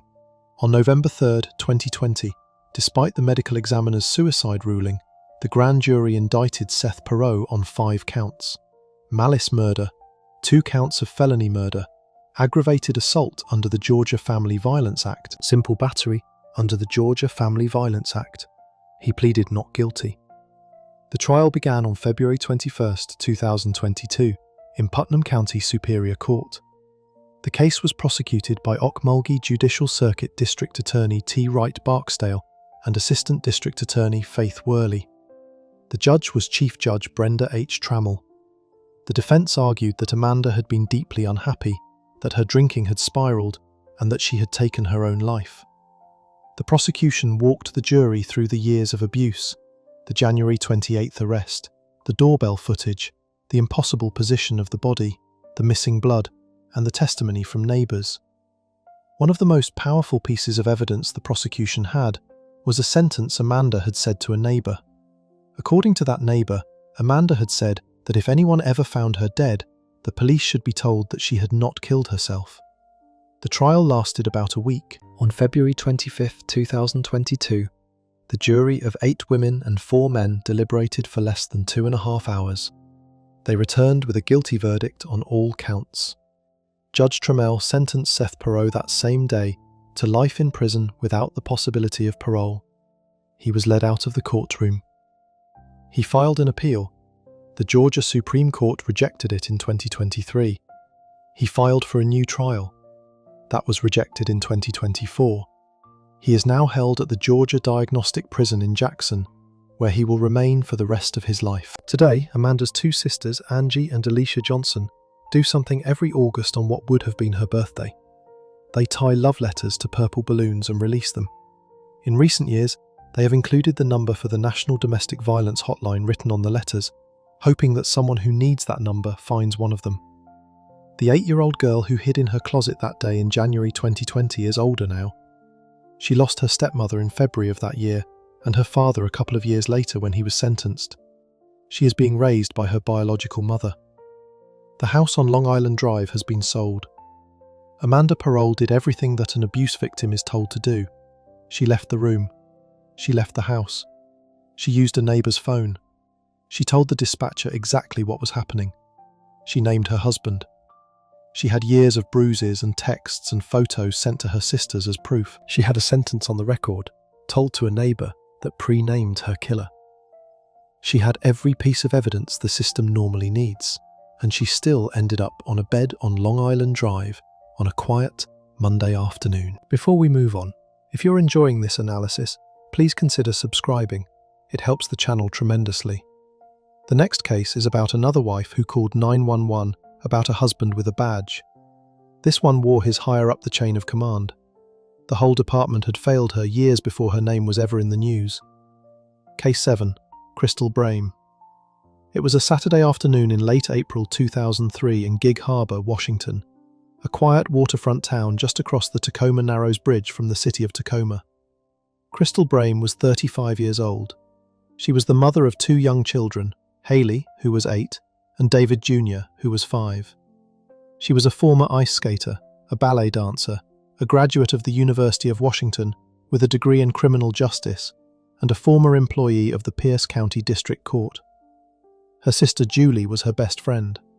Her parents, Patty and Lane Judson, lived just a short drive away. By every account from the people who knew her, Crystal had been a quiet, gentle, kind woman for as long as anyone could remember. The husband she was trying to leave was Tacoma Police Chief David Brame. He was 44 years old, 6 feet tall, about 70 pounds heavier than her, and the most powerful law enforcement officer in the city. On that Saturday, April 26, 2003, Crystal was in her car, driving to run a few errands. Her mother Patty was on the phone with her. The last full sentence Crystal said to her mother before the line went dead was that she thought she could see David. Within minutes, Crystal would be lying in a Gig Harbour parking lot with a gunshot wound to her head, while her 2 young children stood feet away. To understand how a woman ended up in that parking lot on that day, you have to go back at least 11 years to the marriage that had been quietly falling apart from the inside since almost the beginning. Crystal and David Brame met and married in the early 1990s. He came from a family of police officers and had wanted a badge his entire life. He had joined the Tacoma Police Department in 1981. There had been a few warning signs along the way that almost no one in the public knew about. A police psychologist had once flagged him as unfit for police work. A different woman had once accused him of forcing himself on her after a date, an allegation that was never fully investigated. None of that had stopped his career. In December 2001, Tacoma City Manager Ray Corpuz appointed David Brame as the new chief of police. Crystal stood beside him at the public ceremony and pinned the badge on his chest while the cameras took their pictures. Her mother Patty later told CBS News that watching that moment broke her heart, because the family already knew the truth. Behind the closed doors of their home in Gig Harbour, the marriage was something Crystal could not survive. According to court papers Crystal would later file, David tried to choke her 4 times during the first year he was chief. He pulled a loaded handgun, the same service revolver issued to him by the city of Tacoma, on her at one point and put it to her head. He told her, in his own words, that the only way she would ever leave the marriage was dead. He pressured her into participating in sexual situations she did not want any part of.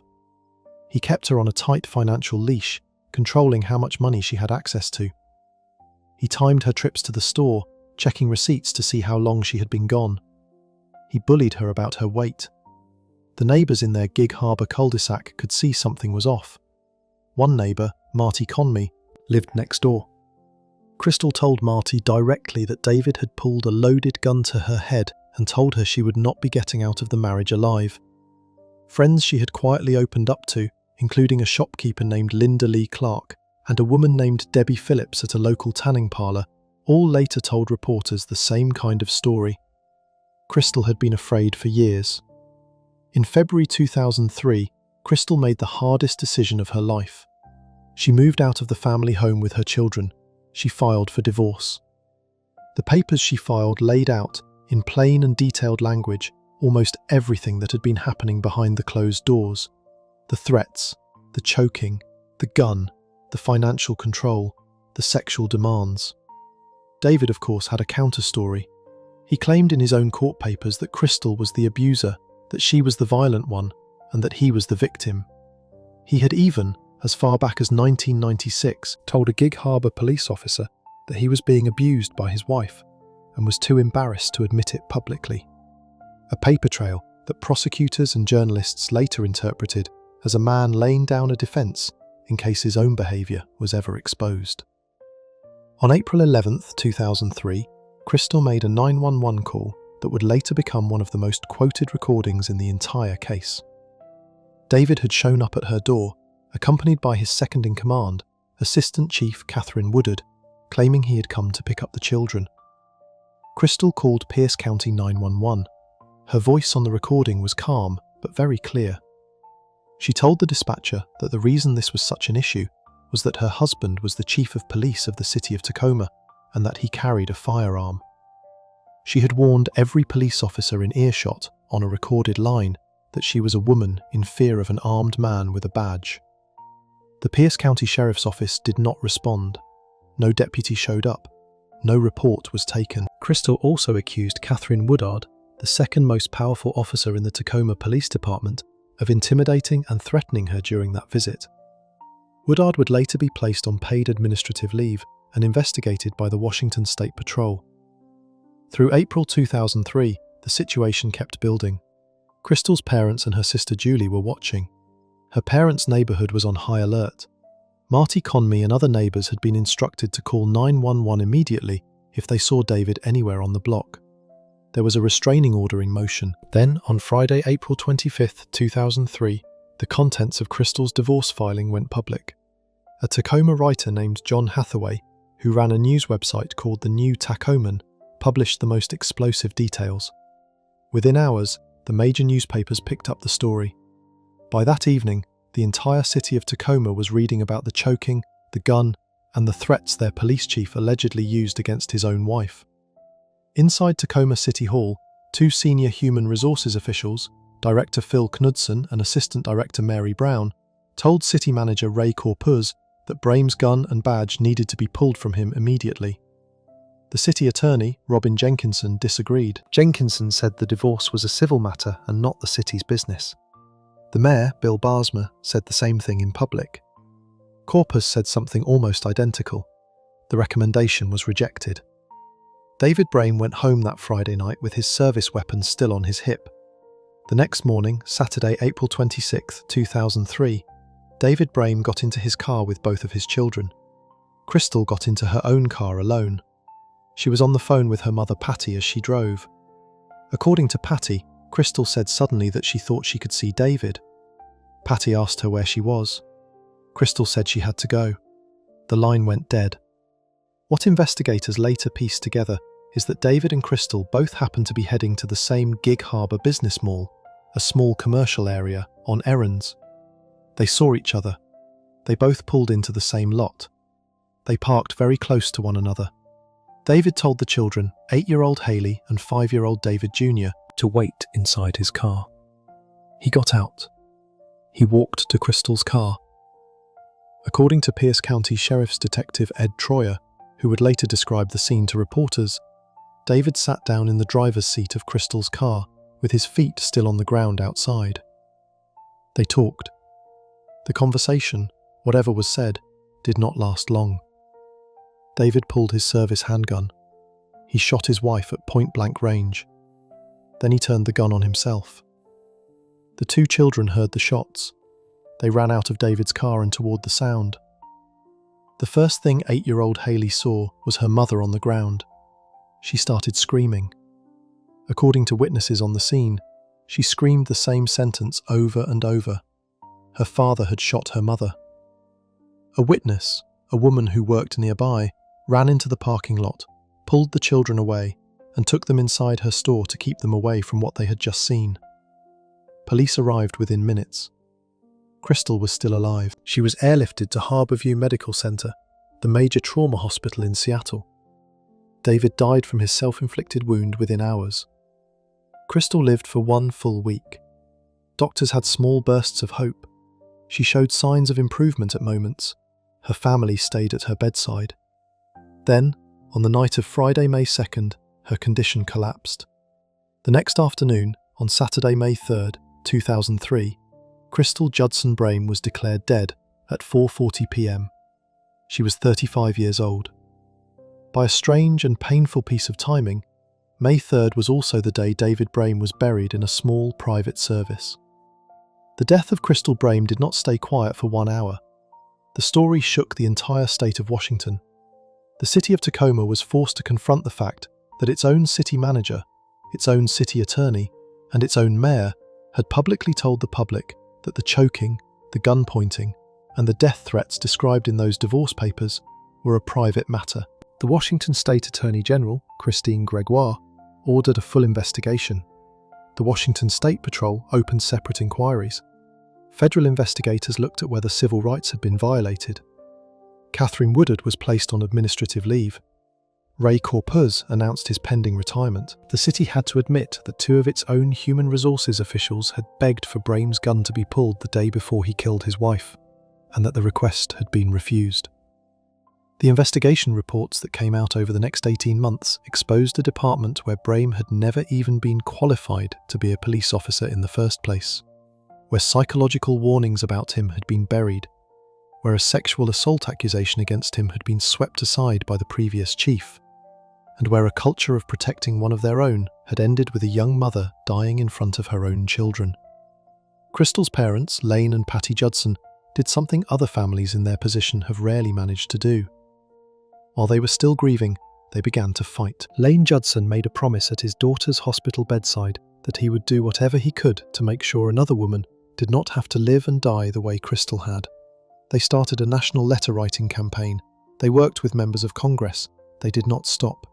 In 2006, the United States Congress passed the Crystal Judson Domestic Violence Protocol Program, federal legislation that funds training and policy for police departments, specifically on how to handle domestic violence cases when the alleged perpetrator is a police officer. Around the same time, a place called the Crystal Judson Family Justice Center opened in Tacoma. The Judsons very deliberately dropped Crystal's married name from the building. The center is named only after her maiden name, Judson. Today, the center is one of the largest domestic violence service centers in the Pacific Northwest.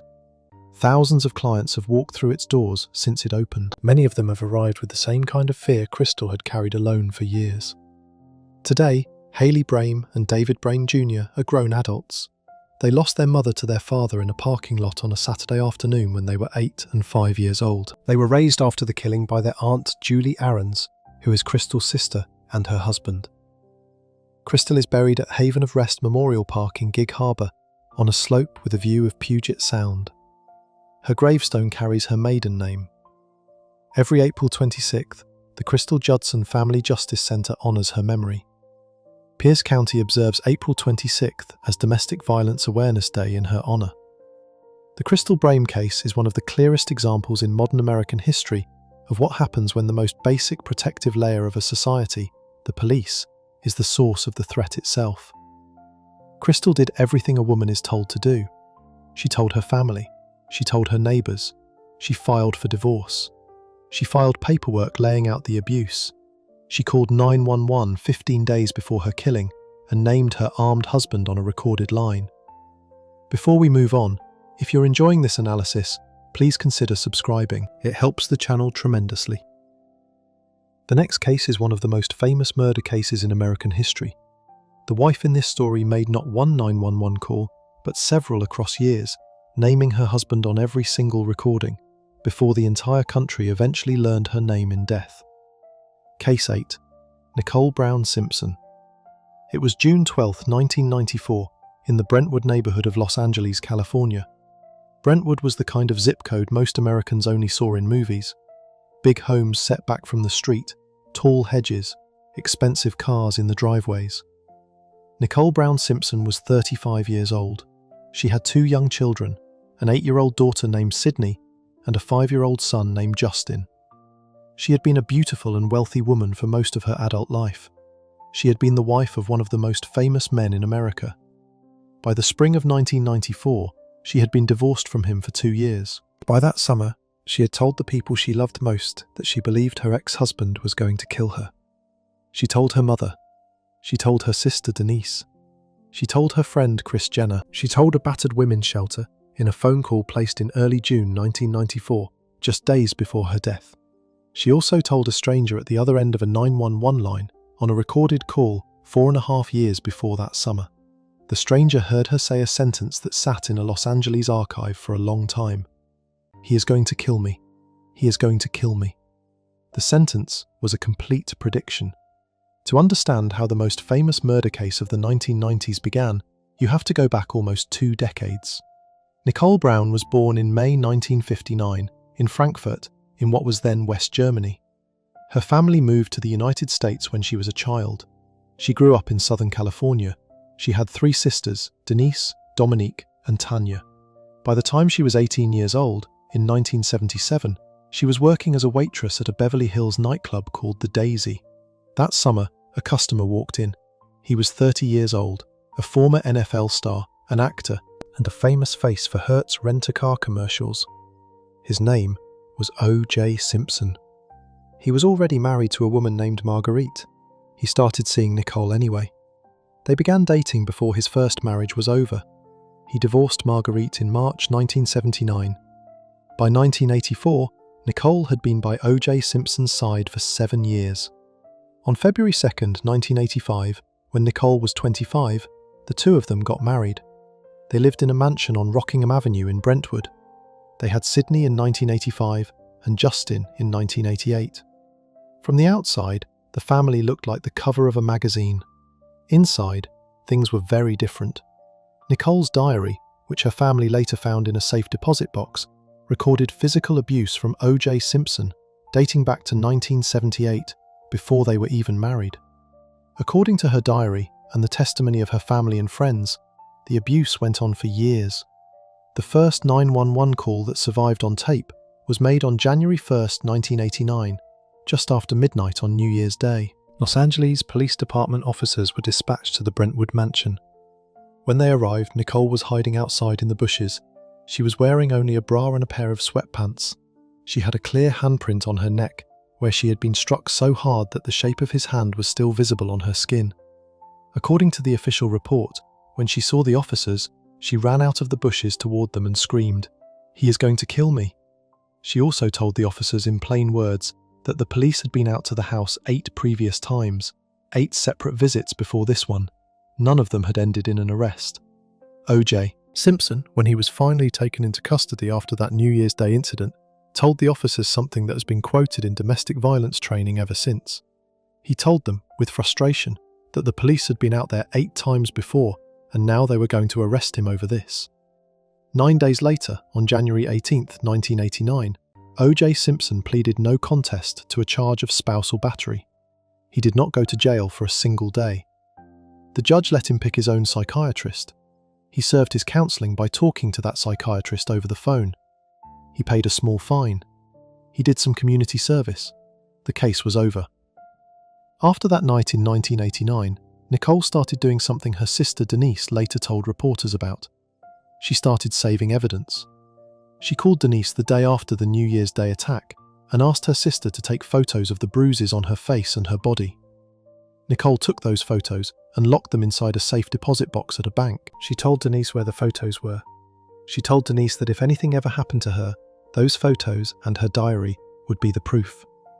By 1992, Nicole had reached the point Crystal Brame and Angela Pritchard would later reach. She filed for divorce. She cited irreconcilable differences. The divorce was finalised that same year. The two of them did not stay apart cleanly. They tried to reconcile in 1993. They lived separately but stayed in contact through their 2 children. The reconciliation did not work because the abuse, according to Nicole's friends and her diary, did not stop after the divorce. By the autumn of 1993, things were bad again. On October 25, 1993, Nicole made the most famous 911 call of the case. She was inside her townhouse on Gretna Green Way in Brentwood, where she had moved with her 2 children. The first call was short. She told the dispatcher that her ex-husband had broken into her home, that he was ranting and raving in the front yard, that he was crazy, but that he had not been drinking. The first call ended. Then, almost immediately, she called back. The second 911 call was the one that the entire country would later hear played in a courtroom. She told the dispatcher to please send someone to the house. She said her ex-husband had broken her back door down to get in. She gave her name. The dispatcher asked her what the man looked like. Her answer was the line that stayed with everyone who ever heard the recording. She said it was O.J. Simpson, and that the dispatcher probably already knew his record. In the background of that recording, O.J.'s voice was clearly captured. He was screaming at her, accusing her of cheating on him, raging about her past relationships. Nicole, on the recording, kept asking him to leave. She kept saying that the children were sleeping upstairs. She told the dispatcher, when asked if she thought he would hit her, that she did not know. At one point during the call, she said in a flat voice that she did not want to stay on the line because he was about to attack her. She stayed on it anyway. The recording lasted for several minutes. Police eventually arrived. No one was arrested. 8 months after that 911 call, Nicole was dead. In the spring of 1994, she had told her family and her friends in plain words that she was scared. She told her mother that O.J. was following her, showing up at gas stations and shoe stores and parking lots.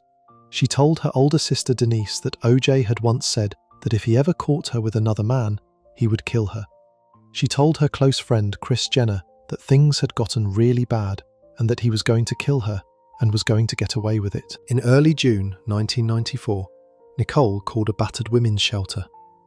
The worker who took the call later said that Nicole told her she had been threatened by her ex-husband. She asked the worker for guidance.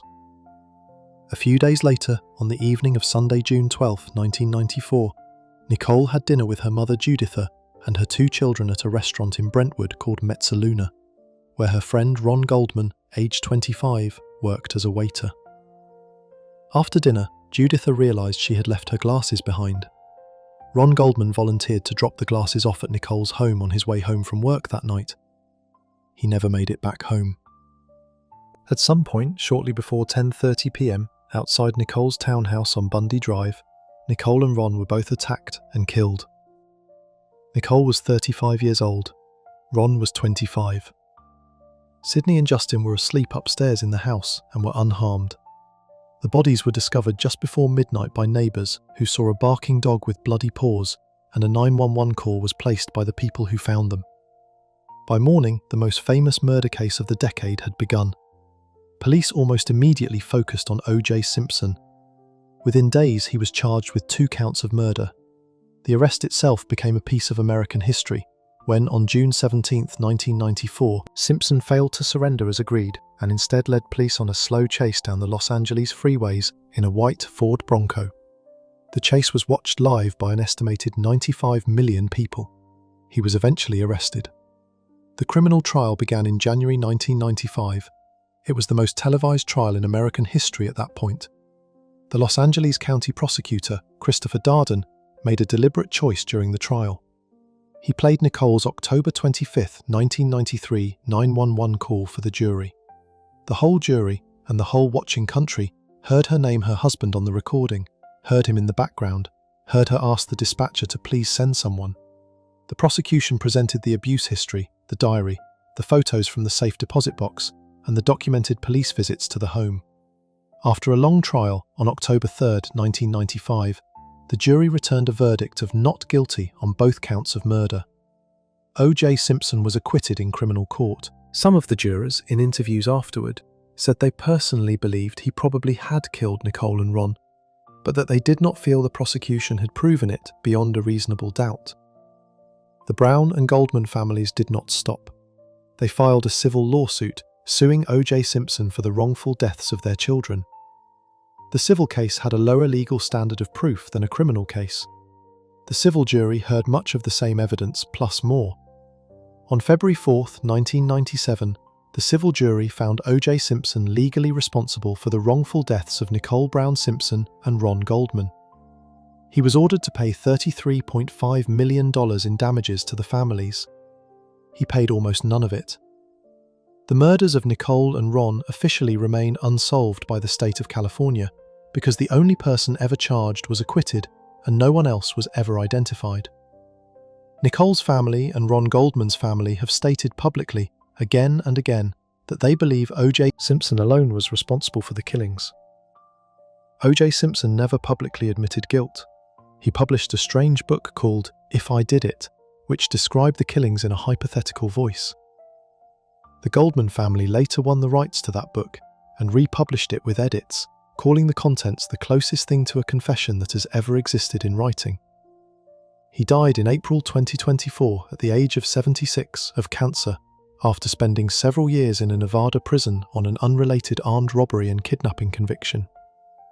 Nicole was 35 years old when she died. She would have turned 65 during the same year as O.J.'s death. The legacy of Nicole Brown Simpson's case is not just the white Bronco chase, the criminal trial, or the verdict. It is the change that came afterward. In 1994, just months after Nicole was killed, the United States Congress passed the Violence Against Women Act, the first major federal law in American history dedicated to protecting victims of domestic violence and sexual assault. Domestic violence shelters reported a sharp rise in calls and donations after the case became national news.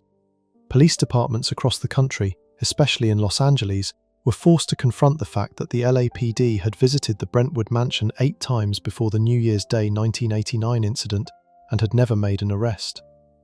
Nicole's family, especially her sister Denise Brown, has spent the last 3 decades giving talks, working with shelters, and pushing the government to take domestic violence calls seriously.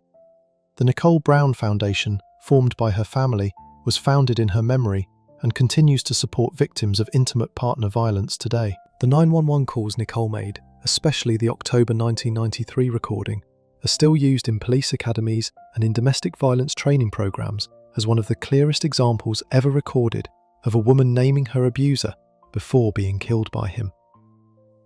Today, Nicole's two children, Sydney and Justin, are adults. They were raised after her death by Nicole's parents, Lou and Juditha Brown. Justin and Sydney have stayed mostly out of the public eye their entire adult lives. They lost their mother and lived through their father being put on trial for her killing, while the entire country watched. Nicole is buried at Ascension Cemetery in Lake Forest, California, under her maiden name. Her gravestone reads, "Only Brown." Before we move on, if you're enjoying this analysis, please consider subscribing. It helps the channel tremendously. The next case is about a wife in Wyoming whose husband, instead of waiting for the police to arrive, did something almost no other man on this list did. He sealed every exit out of his own house first. Case 9. Lana Brown. It was just past 1 in the morning on Tuesday, August 15th, 2006, in Cheyenne, Wyoming, the capital of one of the smallest and quietest states in the United States. The Brown family lived on Prairie Dog Drive, in a normal neighborhood, in a normal house. Lana Nicole Brown was a mother of 2 girls. Her older daughter, Alexis, was 12 years old. Her younger daughter, Ireland, was 9. Both girls were sleeping in the house that night. Lana had become a mother very young, but by every account from her sister Lana and the people who knew her, she had built her entire adult life around her daughters. She had pushed herself through school. She had put time into her education. She had a sense of humour that her family later described as the kind that lit up the room. She lived for her 2 girls. By the early summer of 2006, the marriage to her husband Willard had collapsed. In July 2006, just 1 month before that August night, Lana had walked into a Wyoming courthouse and filed for divorce. She listed irreconcilable differences. She did not file for any kind of restraining order. Willard, for his part, did not contest the divorce. The paperwork was simply moving through the system. The girls were getting ready for the new school year.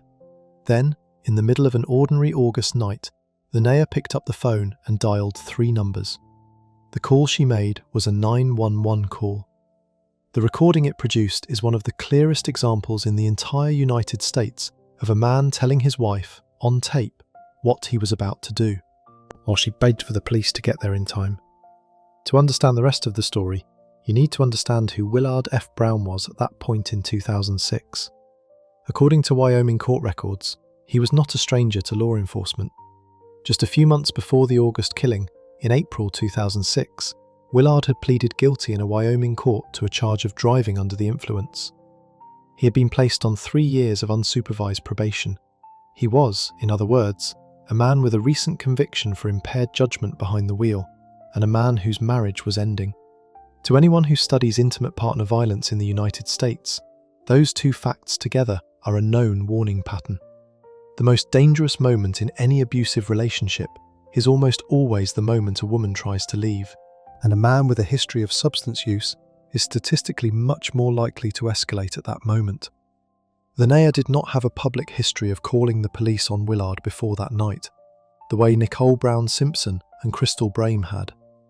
Her family later described her as the kind of woman who tried to handle problems privately, who did not want to drag anyone else into her marriage, and who was raising 2 daughters and protecting their stability above almost everything else. The first time the official paperwork of the state of Wyoming would carry her voice complaining about her own husband was the 911 call she would make on August 15th. What happened inside the house on Prairie Dog Drive in the hours before that 911 call has been pieced together by Cheyenne police investigators and by Wyoming court records. According to those records, Willard had been drinking heavily that night. At some point during the early morning hours, things between the 2 of them turned physical. According to Lana's own words on the 911 recording, Willard tackled her. While she was trying to recover, Willard did something that almost no other husband on this list did. He started locking the house down from the inside. He jammed the locks on the doors. He unplugged the automatic opener for the garage door, so that even if Lana could get to it, she would not be able to raise the door to escape. He methodically sealed every easy way out of his own home. He was not just losing his temper, he was making sure that the woman trying to leave him could not physically leave the building she was standing inside. He then walked toward the place in the house where the family kept a shotgun. At 1:12 a.m. on August 15, 2006, Lana picked up the phone in her own home and dialed 911. The Cheyenne dispatcher who answered the call heard the voice of a woman who was scared but still able to speak in full sentences. Lana said that she had been tackled by her drunken husband. She gave the dispatcher her address. She told the dispatcher that her husband was heading for the gun. From that moment, the phone became one of the most powerful pieces of evidence ever recorded in a Wyoming domestic violence case. The dispatcher kept Lana on the line. The Cheyenne Police Department was already moving. Officers were dispatched to Prairie Dog Drive. Their response time would later become one of the most painful pieces of the entire case, because the response was not slow. The officers were fast. According to the official department records, officers were at the front of the Brown house within 3 minutes of the call coming in. By 1:15 a.m., police vehicles were on the street outside Lana's home. They could see the lights of the house. They could see her car. What they could not do, in the time the situation gave them, was get inside. The doors were jammed. The garage door would not lift. Officers had to physically break their way into the building. While they were doing that, the recording on the 911 line continued. Willard, in the same room as Lana, had retrieved the shotgun. According to the official summary of the recording, his voice was captured. He told his wife in plain words that he was going to shoot her. Lana was still on the call. She heard him say it. The dispatcher heard him say it. The shotgun fired once. Lana was struck in the chest by a single round. She died there, in the living room of the home where her 2 daughters were upstairs. The line went quiet on her end. By the time officers physically broke through the locks and entered the house, the situation inside had completely ended. They found Lana in the living room. She was beyond help. They found Willard in the garage. He had turned the same shotgun on himself. He had pressed the barrel under his chin and pulled the trigger. He had survived the attempt. He was bleeding heavily but breathing. He was rushed to the hospital alongside the body of his wife. Willard recovered from the self-inflicted wound. The state of Wyoming charged him with first-degree premeditated murder. The case was assigned to the Laramie County District Court in Cheyenne. The judge was District Judge Edward Grant.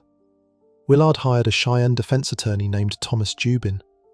In September 2006, just a few weeks after the killing, Willard appeared in court for the first time. In a soft voice that the local newspaper later described as starkly out of step with the violence of the night in question, he entered his plea to the charge of murdering his wife. He said the words, "not guilty." Judge Grant set a jury trial date for December 19, 2006. The defense strategy was set out in court that same fall. Willard's attorney argued that the killing had not been planned. He argued that what had happened in the early morning of August 15th was a heated argument that had spun out of control.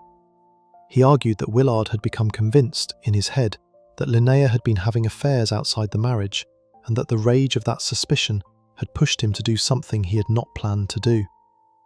The state of Wyoming sent its own investigator, a man named Bauer, to look into the affair claims. Bauer testified at a preliminary hearing that he could find no evidence to support what Willard was saying. There was no evidence Lana had been unfaithful. The defense's central explanation for the killing was, according to the investigation, not based in fact. The case did not go to a full jury trial. Before the case ever reached December 19th, the prosecution and the defense reached a deal. Willard agreed to plead guilty to second-degree murder instead of fighting the first-degree charge. Second-degree murder, under Wyoming law, is a killing that was intentional but not planned in advance. The plea deal carried a sentence of 25 to 35 years in prison. The judge accepted the plea. Willard was transported to the Wyoming Medium Correctional Institution in Torrington, in the eastern part of the state, where he is still incarcerated today. Under the terms of the sentence, Willard was first eligible to apply for parole on August 2, 2023, after serving the minimum 25 years from the date of his crime. If parole is denied, his full sentence is set to be completed on June 27, 2030. As of the latest public records, he is still serving the sentence. He was not given life in prison. He was not given the death penalty. The state of Wyoming had originally charged him with the highest possible offense, a charge that could have carried the death sentence. The plea agreement reduced what he was held responsible for, in exchange for him admitting that he had done it. The two daughters who were upstairs in the house that night were left without their mother, and, in every meaningful sense, without their father.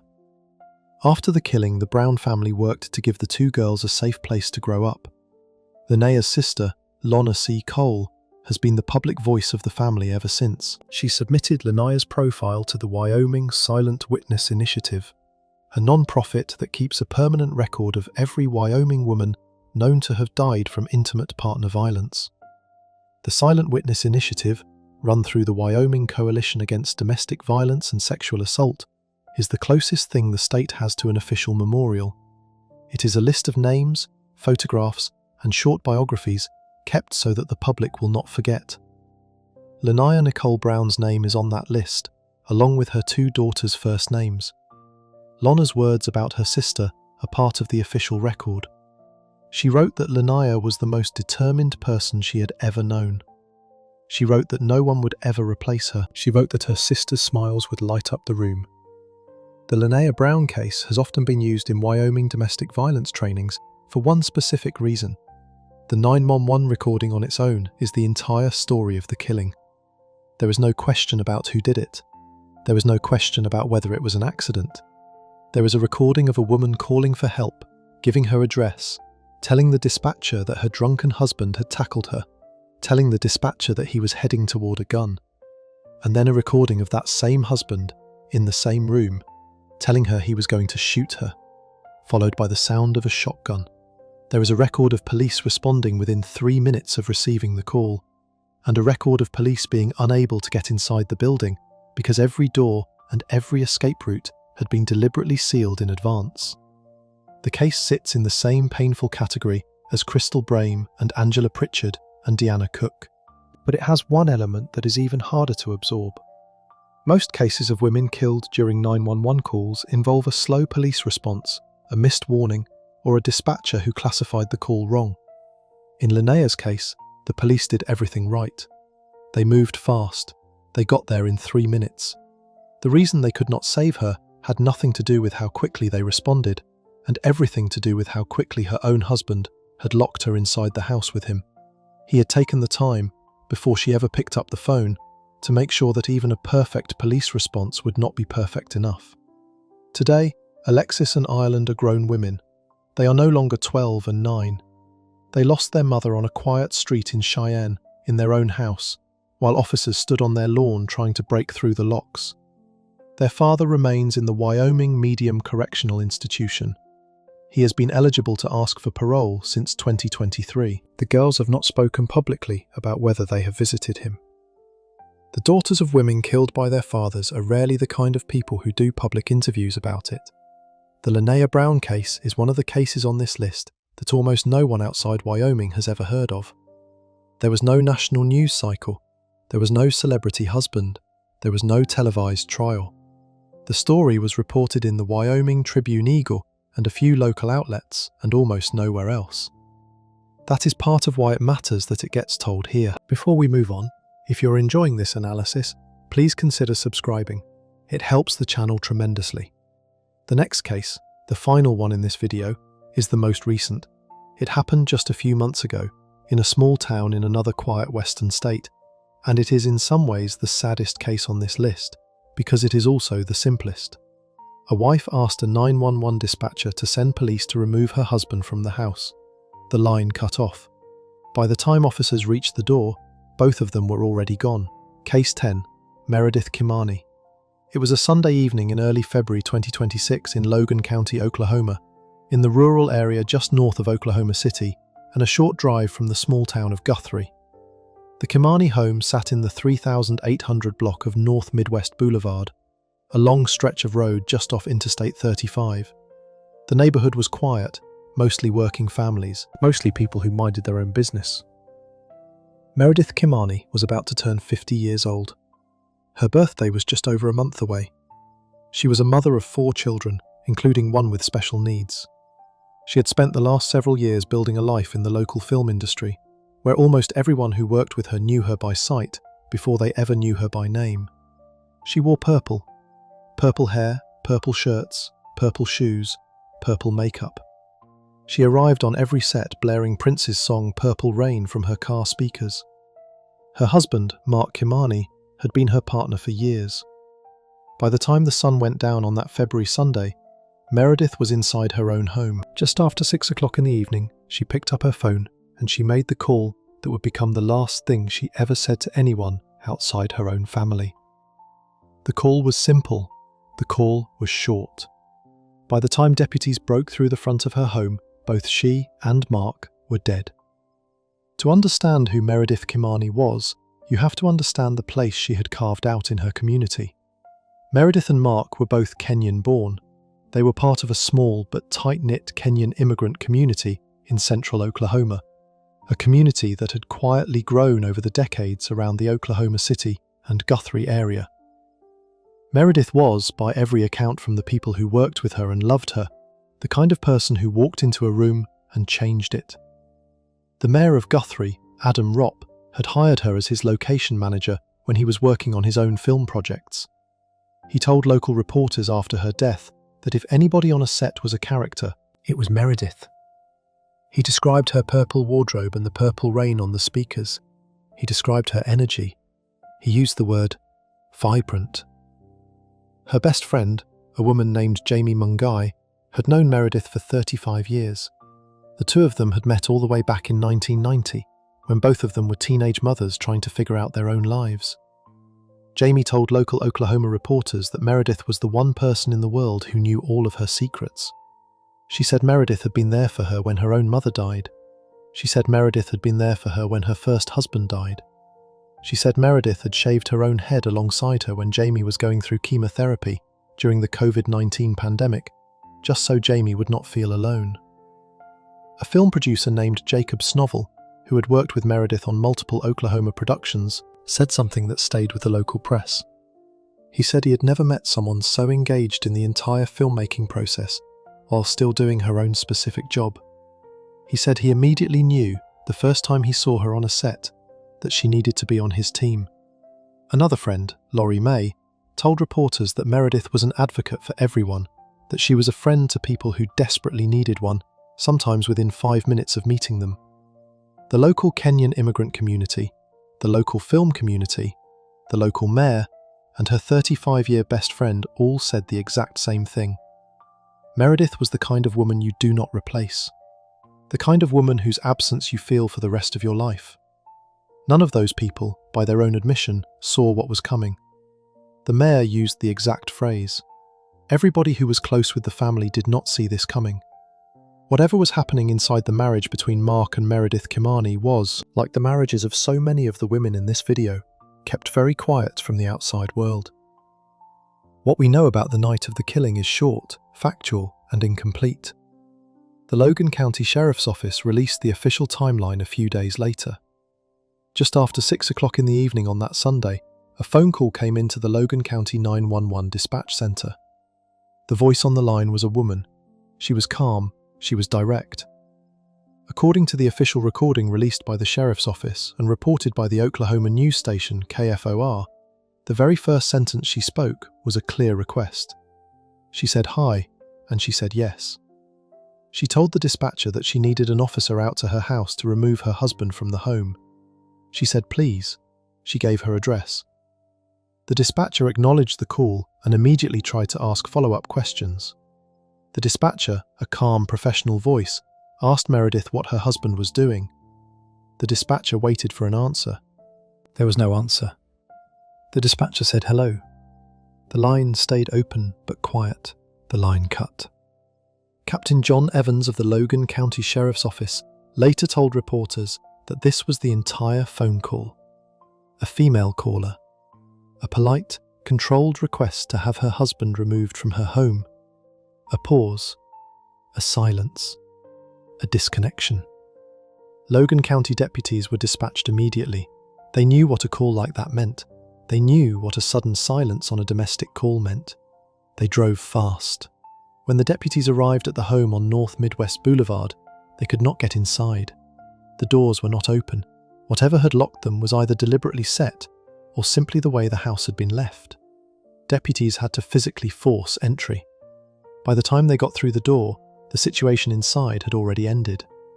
According to the Logan County Sheriff's Office, the deputies found Meredith Kimmani inside the home with multiple gunshot wounds. They found Mark Kimmani inside the home with what investigators determined was a self-inflicted gunshot wound.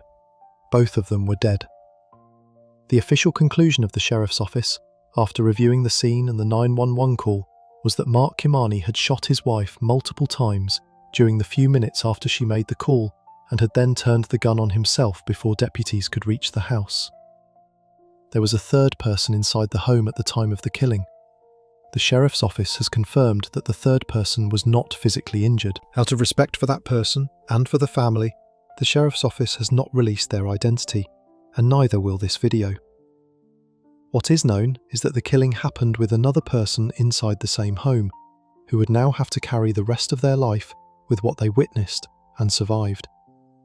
The investigation that followed was, by the nature of the case, short. There was no suspect to track down, there was no manhunt, there was no trial.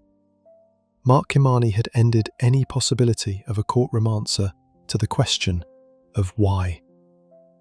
Captain John Evans told local reporters in the days afterward that the details of what had happened in the hours and minutes before the 911 call were not yet known. Investigators were still trying to piece together what had been going on inside the marriage that had pushed it to that moment. Mark Kimmani had no public history of arrests for domestic violence. The Kenyan community around the family said there had been no visible warning signs. Meredith's friends in the film industry said the same. They had not known. Whatever Mark had been doing or saying behind the closed doors of that house had been kept invisible. By him. In a way that almost everyone who knew Meredith later described as completely unbelievable. The aftermath of the killing happened very fast and very publicly, in the small but tightly connected world Meredith had built around herself. Within days, friends and family held a memorial vigil at a place called the Filmmakers Ranch outside of Guthrie. The local film community, the Kenyan community, the mayor's office, and Meredith's lifelong friends gathered there together. Jamie Mungai, the best friend of 35 years, made a public statement that has become the closest thing this case has to a final message from someone who knew Meredith best. Jamie said the way she was choosing to honour Meredith's legacy was to spend the rest of her own life pushing for mental health awareness and mental health resources in the state of Oklahoma. Another friend, Rebecca Bell, spoke alongside other friends and gave a direct message to anyone watching who might be living through the same kind of marriage Meredith had been hiding. Rebecca Bell said that if a person watching the news was experiencing intimate partner violence, that person should reach out to their friends. She said that if one friend did not believe them, they should reach out to another friend. She specifically named Palomar, which is an Oklahoma City-based family justice center for survivors of intimate partner violence and abuse. The local 24-hour Oklahoma Safe Line, 1-800-522-7233, was published in nearly every news report about Meredith's death. Meredith left behind 4 children. One of those 4 children has special needs and required full-time, ongoing care that Meredith had been providing for years. The community responded the way smaller communities sometimes do when something terrible happens to one of their own. A GoFundMe campaign was set up to help Meredith's children navigate the practical realities of what their mother's death had taken from them. Friends and members of both the film community and the Kenyan community in Oklahoma have continued to support those children in the months since. The state of Oklahoma did not need to bring criminal charges against anyone because the killer of Meredith Kimmani had ended himself before any officer ever entered the building. There will be no trial. There will be no plea agreement. There will be no parole hearing. The case is officially classified by the Logan County Sheriff's Office as a murder-suicide, and that classification is final. The Meredith Kimmani case is the most recent in this video. It happened only weeks before this video was made. It is also, in some ways, the saddest one to look at, because of how short and how clean the recording of her last phone call is. Meredith was not screaming on her 911 call. She was not panicking. She was not making frantic accusations. She was an almost 50-year-old mother of 4, calling the Logan County Sheriff's Office in a polite, calm, professional voice, asking a stranger to please send an officer to remove her husband from her home. That was the entire ask. That was the only thing she said before her line went silent. There is no court testimony to draw from. There is no defense attorney's version of events. There are only her friends, her community, her mayor, her 35-year best friend, and the 4 children she left behind, telling the world over and over again that they did not see this coming and that they cannot believe she is gone. Meredith Kimmani is the last name on this video for a specific reason. She is the most recent. She is the most current. She is the reminder that the pattern in every other case in this video, the pattern where a woman picks up a phone, dials 3 numbers, names her husband, and runs out of time, did not stop with the famous cases of the 1990s and the 2000s. It is still happening. It happened in February 2026. It will happen next week, somewhere, to a woman whose name we do not yet know. That is the part that ties every story in this video together. From Christine Kirk on a 13-minute call in a Denver suburb in 2014, to Jordan Wheeler in a Michigan kitchen, to Heidi Firkus in a staged break-in in St. Paul, to Angela Pritchard naming her killer at a dog kennel in Iowa, to Deanna Cook on an 11-minute call in Dallas, to Amanda Perau running to a neighbour's phone in Eatonton, to Crystal Brame calling 911 on her own city's police chief, to Nicole Brown Simpson making the most famous 911 call in American history, to Linnea Brown locked inside her own home in Cheyenne, to Meredith Kimmani in rural Oklahoma in 2026. The same thing happened to all of them. They saw the danger coming. They tried to use the system the way the system tells women to use it. They picked up the phone. They named the man hurting them. And in every one of these 10 stories, by the time officers reached the door, the call was already over. The phones recorded their last sentences. The phones recorded the names of their killers. The phones recorded the moments when the help did not arrive in time. The phones cannot bring any of these women back. What the phones can do, and what every family member of every woman in this video has asked for, is make sure that the next woman who picks up her phone does not become the next name on a list like this one. If you enjoyed this breakdown, make sure to subscribe. Thanks for watching, and I'll see you in the next one.